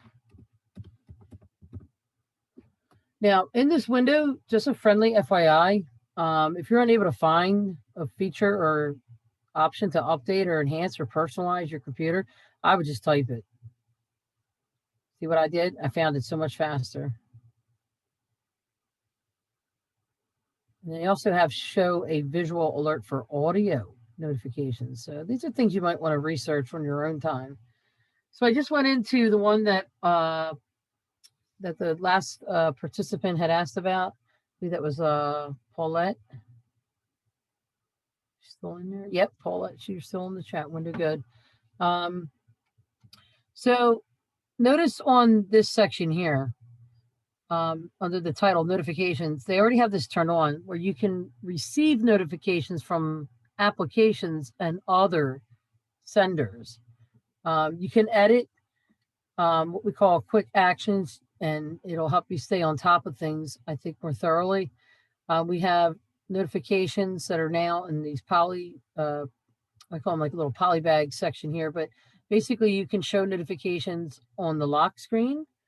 It's kind of like what you do with your cell phone. Like your phone may be locked, but when you get a text message, you can briefly read it as long as it's not too long. But these are all the notification options. You could show reminders for incoming voice over IP calls on the lock screen, always allow, not always, but allow notifications to play sounds. So if you're in your kitchen and your laptop is in, another area of the kitchen or the dining room and you're in the living room, you might be able to hear it. Show me the Windows welcome experience after updates and occasionally when I sign in. This is nice if you want to stay up to date and just kind of, see what's going on, the new things and enhancements. And the last two are just about suggested ways that you can better, set up your operating system or your device. Therefore, you're getting the most out of what you need and, you're just being more productive.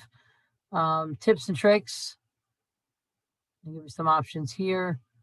But like I said, these are things that that could be helpful. Now, I'll tell you, like when using Outlook, I had it set up with a little envelope that would show up in here somewhere anytime a new message arrives, so I didn't miss a beat. So these are where like all your settings are. And there's a lot of applications, a lot of stuff. Now, you had asked about actions because some people may not even know what that is. I'm just going to go ahead and demonstrate it. So it says edit your quick actions.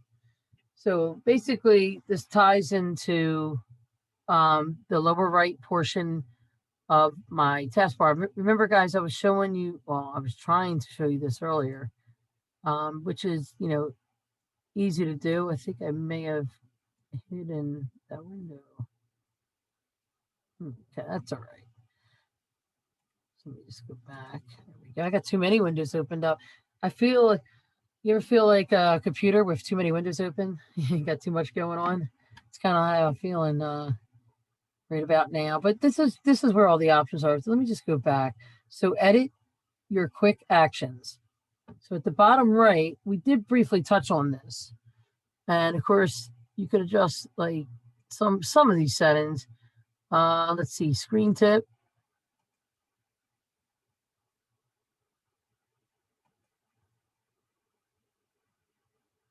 That would be like, you know, all the things that you see here. I'm just making my screen lighter or darker. I don't know if you can even see that. So again, these are just additional options here, and then like all settings. So you just got to choose which notifications you need to see or hear or both. And therefore you can be more focused and more prepared, you know, as things arise. All right.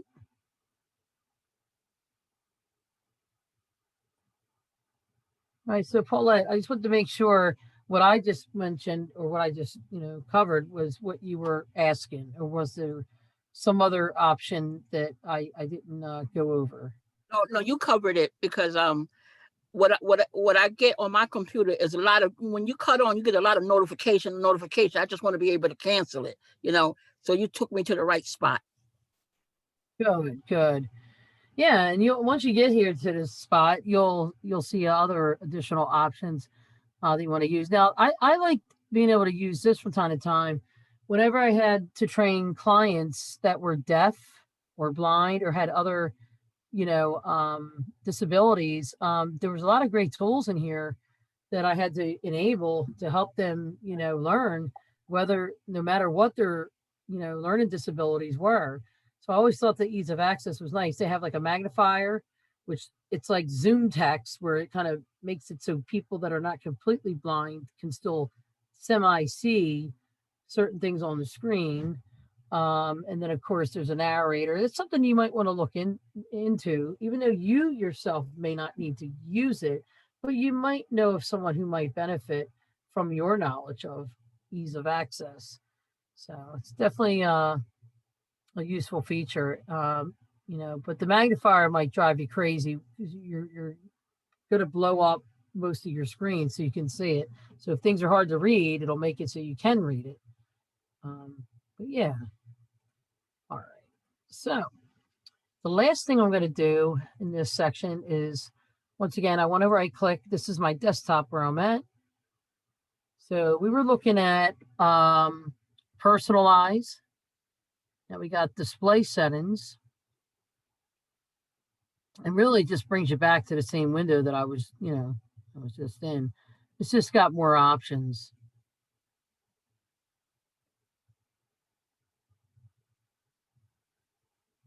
And you have like different options. Like if you're doing like virtual desktops, that's probably not something you guys need to worry about. Like a virtual desktop is just another random laptop that is used that you kind of remote into. So it's definitely, you know, a good feature to be able to use. All right.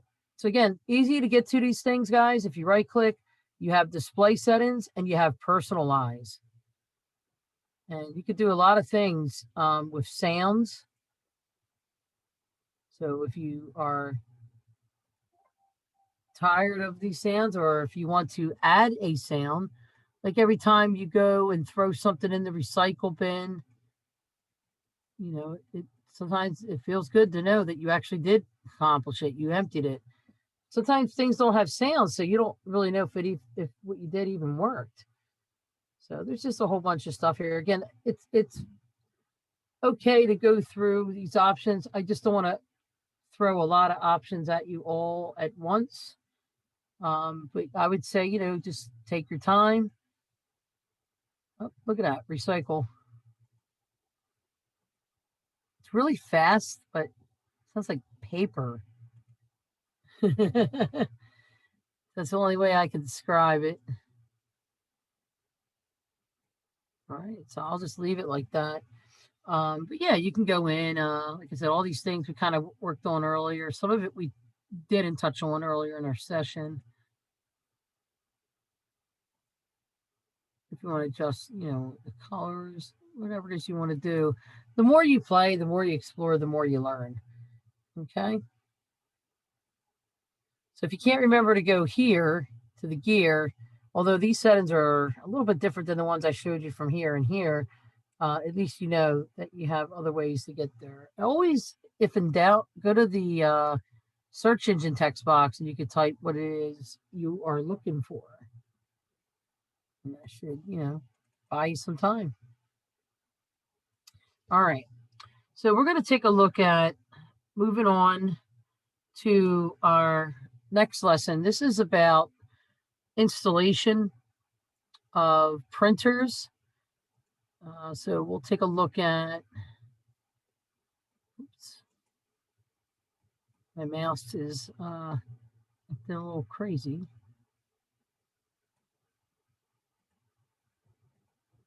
All right. So installing a printer should be pretty easy to do. You know, I just recently bought a printer myself. It did come with a CD, but the only problem is I don't have a CD-ROM drive, but that's okay. I can go online and download the printer driver that matches my printer specs. So I will show you where to go to do that. And also I have a link here that I promised I would share with you in the chat window. So just bear with me for 1 second. In the next minute or so, you can look in your chat window. Just want to make sure I got this right. I can actually close that. I don't need that.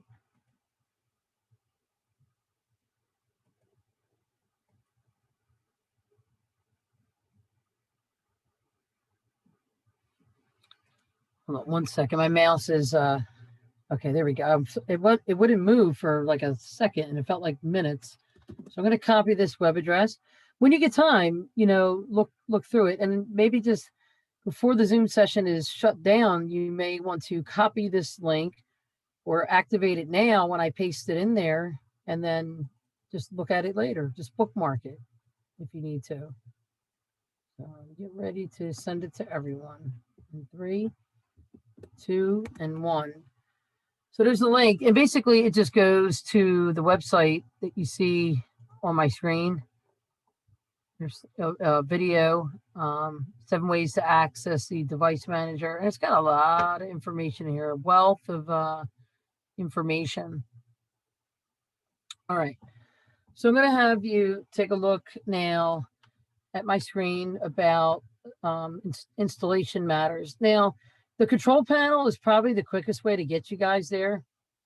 And again, I can't say this enough times. I do have a shortcut on my taskbar. If you do not have one, you can search for the control panel.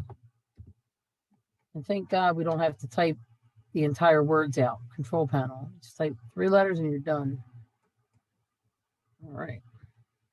So I'm in the control panel. And basically, all the options that we saw earlier are going to always be here. Now, as far as like the printer goes and some of the other areas that we're going to cover, I want to make sure that we do get through this one on the devices and printers first. And then shortly after this, I want to go back to that settings window to make sure you know where the peripheral devices are and how you can manage them, like linking your cell phone to your computer, that sort of thing. If you got like a Bluetooth type of speaker, you know. So I'm going to click here, devices and printers.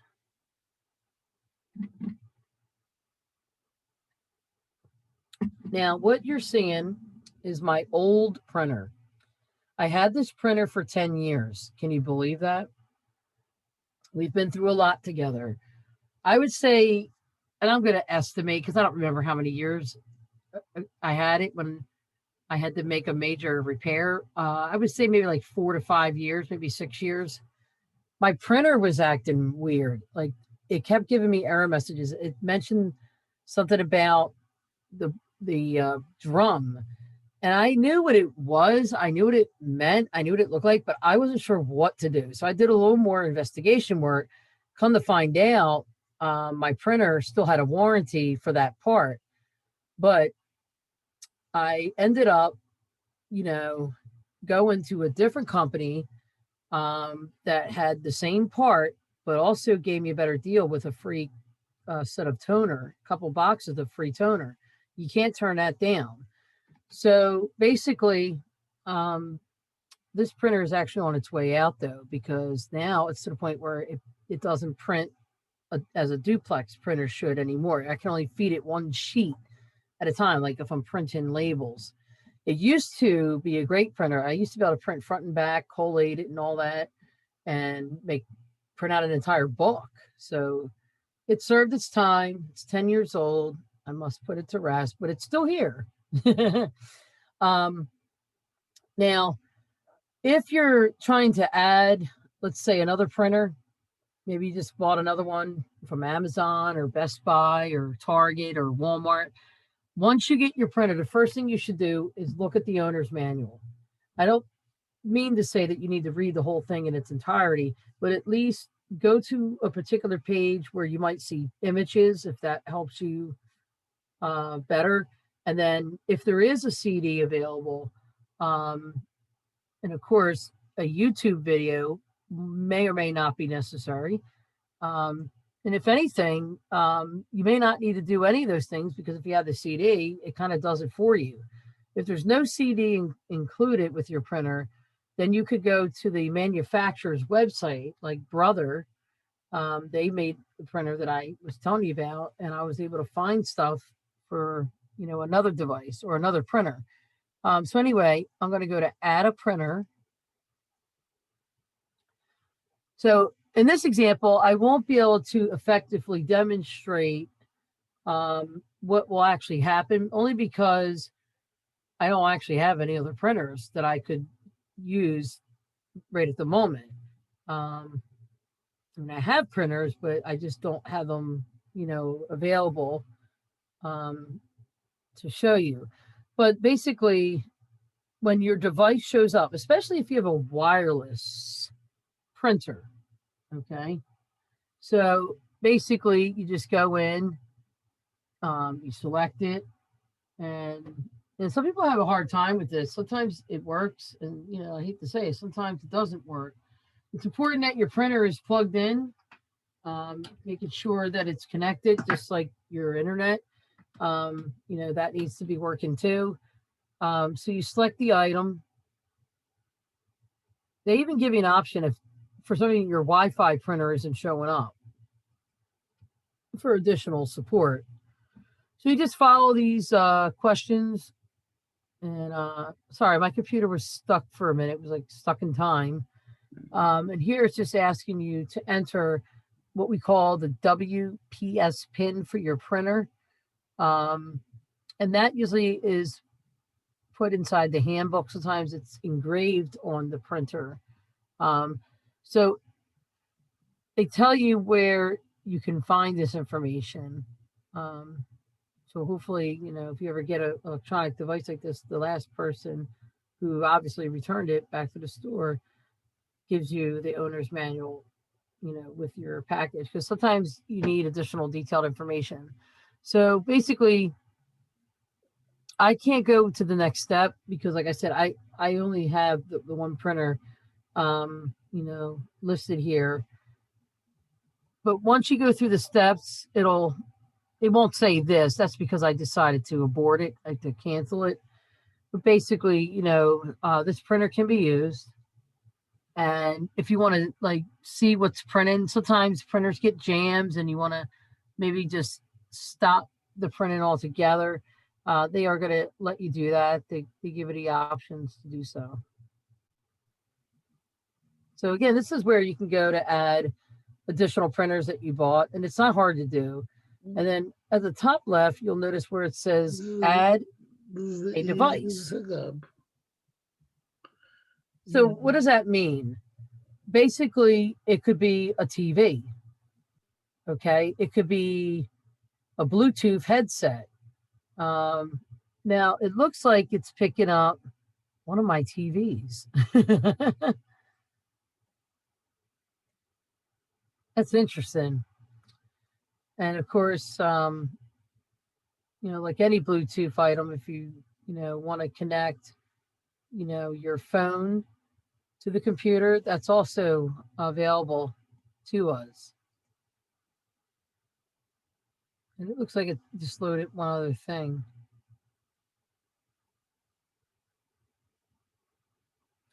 So in order for me to effectively demonstrate this, I would have to have some sort of a device, like headphones, like Bluetooth headphones. You could use that.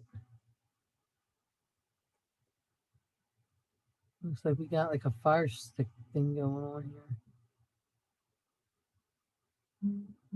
I'm going to go into cancel because I really can't go into the in-depth steps, but I will tell you this: if you have something that you want to connect to your computer, the best thing I can tell you is make sure you do your research, even if you have the owner's manual with the instructions. And a lot of people don't like to read page after page of instructions.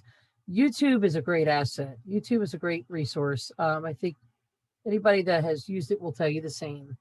And a lot of times, not just with computers, I've made some purchases with from Amazon, and it was like furniture, it was like these little stools. And for the life of me, I had a hell of a time. I couldn't figure it out. But with the help of, the resources that I mentioned, like YouTube and all that, I was able to put the stools together and my daughter's chair that she got when she started homeschool. But some things are not so easy to figure out. But a lot of this is automatic. Like the window will open up. It's like a wizard and it does all the work. You just got to answer questions. You just got to process it. You just got to, activate the options and you should be good to go.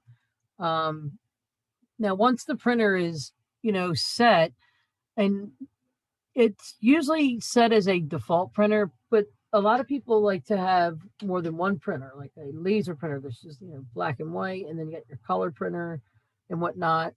You can set the printer as your default printer. So meaning every time I go to print, I should see that printer as an option. Like, for example, say I'm in Microsoft Word, right? And I go to File to Print. See how my brother, even though it's not working, my brother isn't working. Now my brother printer isn't working. It's there, but I can easily switch to another printer if this one is jammed or if it's being serviced or if it's down, out of commission. So I just wanted to point that out. All right.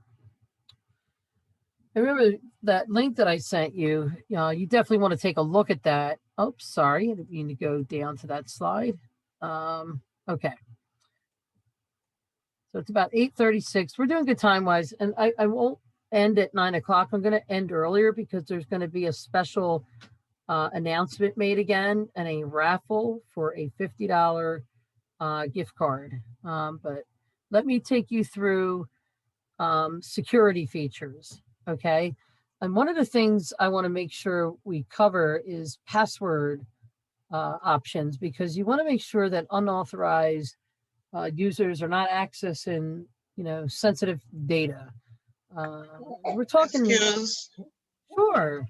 Can we go back to like when you go to file, you're trying to print something, like say you have a document you wrote in Microsoft Word and you're trying to print it. Right. Sometimes it'll be so difficult to actually get it there, like file, because you can't find it in the file. You have to save it on the desktop and those kind of things. Well, yeah, you could save it anywhere. Like I have some of these files, that are saved on like system downloads folder. If you have already established a place where you prefer to save your files, you could, certainly use them too. But when you do it, let's say this is one of the documents. Once I go into File to Print, there's a drop-down menu.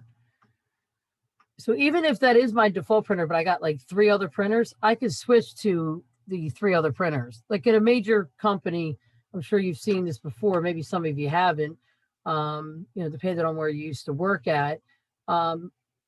I know from my own experience, I worked as a graphic artist and we had many printers. So it was really helpful just to be able to go in and decide which printer I needed to print to. But that's the only printer that I have right now. And I have another printer, but I just haven't had time to set it up yet.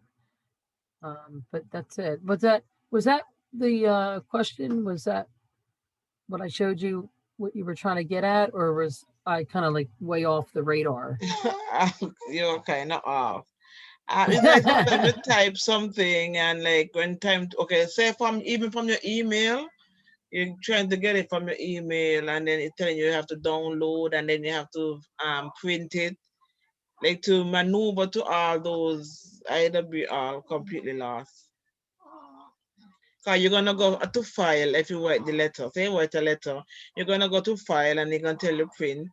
And in time to say print, you press print, it's still this load of questions and difficulties. Then you're gonna tell you can't find it or the file not found. So you want to know where the file gone if it was just there.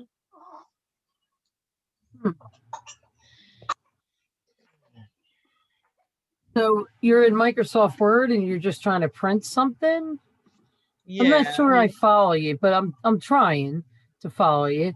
It's no, I can't put on the. I don't know how to put in the ink. It's not working. Are you saying that you're not able to print personally because you're having issues with your own printer, or? No. I can print, but I'm just saying sometimes to get the file from somewhere, it's difficult to like find the file. Say you're gonna yeah, okay. so I'm trying to find out like where do you go? Like if you have the file, you have to name the file. You have to always save it before you print it. Right. Just go into File Explorer. Remember, if you just open up this window. Yes. Oh, Lord. And what I'll do to help you can search for it. If you know the file's name, you could type it up here and press the Enter key to find it. Okay. Yeah, that's the fastest way I think to do it, especially when you can't remember where you put it. That's the thing. Sometimes you think you put it there, but then it disappears. Oh yeah, right. Yeah, that's no fun. But yeah, I would encourage you to use that because at least you could search for it. Okay. So just as a side note, one of the things that I've noticed that has happened to me all the time, because I'm always working with files, is that if, for example, if you by accident just click on a file and drag it to the wrong place, or you're trying to copy and paste and you don't do it correctly, it might end up in a different folder. Oh, right. You wonder, like, what happened? Where did it go? Good point. Yeah. Yeah, that is good. I've done that before, and it's like, oh no, I swore up and down it was in the C drive in a folder called, flyers, and sure enough, it wasn't in that folder. I somehow inadvertently put it in the wrong folder, and it can happen to anyone. If you're in a rush, a lot of times people rush. It's the facts of life. If you rush, you can forget stuff. It's just easy to drop it in the wrong place. That's why you got to take your time. Don't go too fast. Don't go too slow. Just pay attention to your screen. And usually if you drag, you do risk it a little bit, but don't be afraid to drag stuff. I would just say, if you want it, use cut, copy, and paste as commands. Cut is like move, and paste is like place. It's going to place it here. So you can always move stuff around. Yep.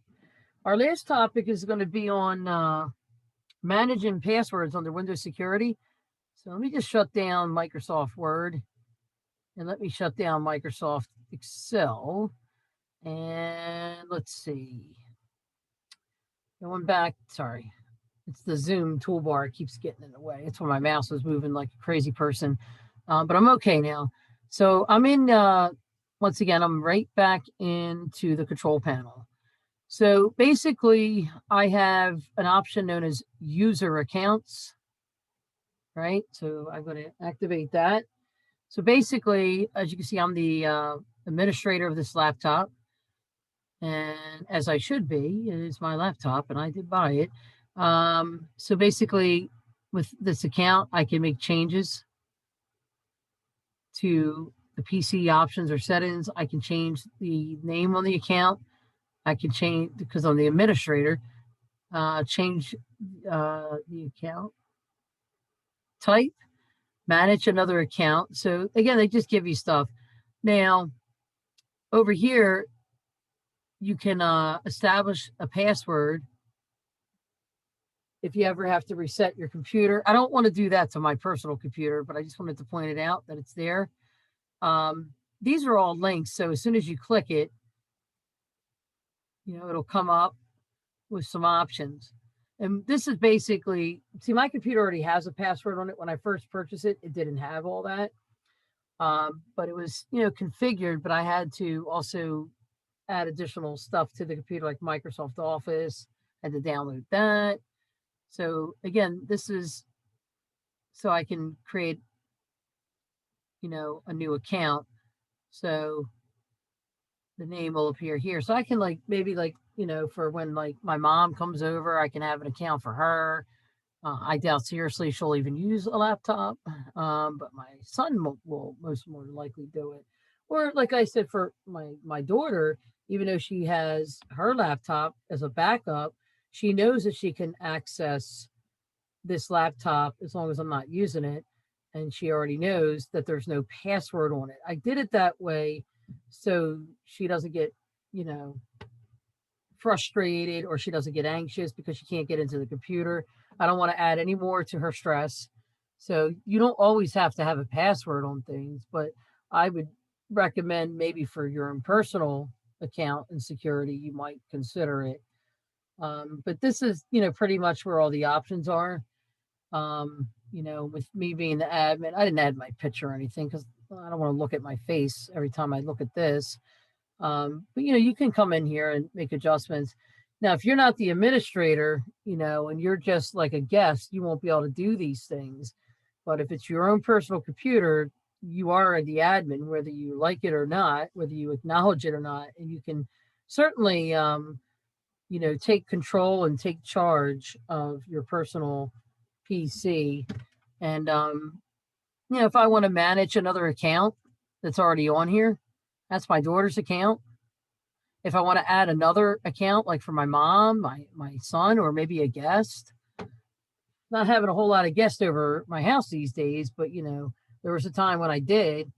And usually, my friends didn't need to use my laptop. They had their own things or devices or cell phones that they could use. And so, but, back in the 80s and 90s, that was the big thing. Friends coming over, using your internet, using your computer. So many people have access to that now. Nobody has to borrow anybody's stuff when everybody can, get their own. But this is just me showing you my personal account and my daughter's account. She's pretty smart, with the computer stuff. She doesn't know everything, I know, but she knows a lot for being just a 13-year-old kid.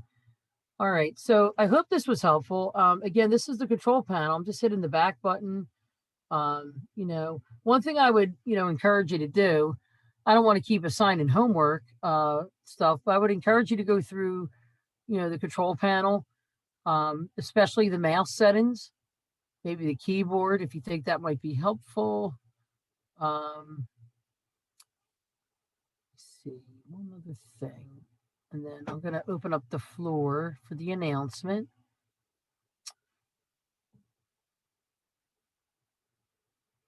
This is called Device Manager.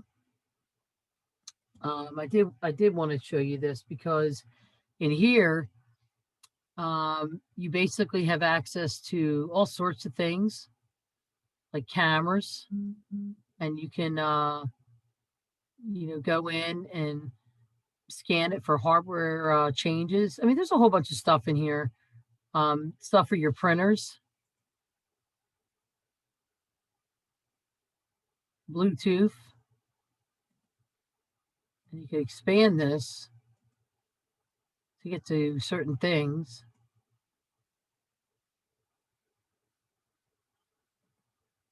But I would focus mainly on the control panel. I would just start out light and just take your time, maybe adjust the sounds, you know, and just try not to do everything in one day, just, you know, because there are a lot of options and you just want to take your time. Now, I do have a touch screen. Not everybody has that, but you can configure your pen and touch to your satisfaction. So basically it's how you would utilize your fingers to better interact with items on your screen. So you could adjust settings for each of these types of items. But if you don't have a touch screen, you won't see that as an option. So I wouldn't worry about it if you don't have the ability to do so. But that's pretty much it for our session today, because I know it's getting close to the 9 o'clock hour. So at this time, I would like to open up the floor because there's a special announcement that needs to be made.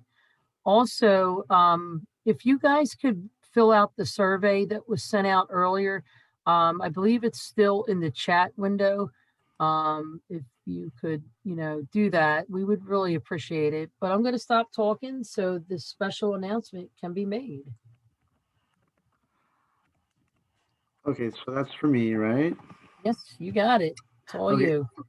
I'm gonna put my email in the chat box. If I'm the Associate Director of Next Step Services at Part of the Solution. So if you have any questions about anything that was, I mean, technical issues, I might have to refer you to an expert, but in terms of POTS services, we are providing different kinds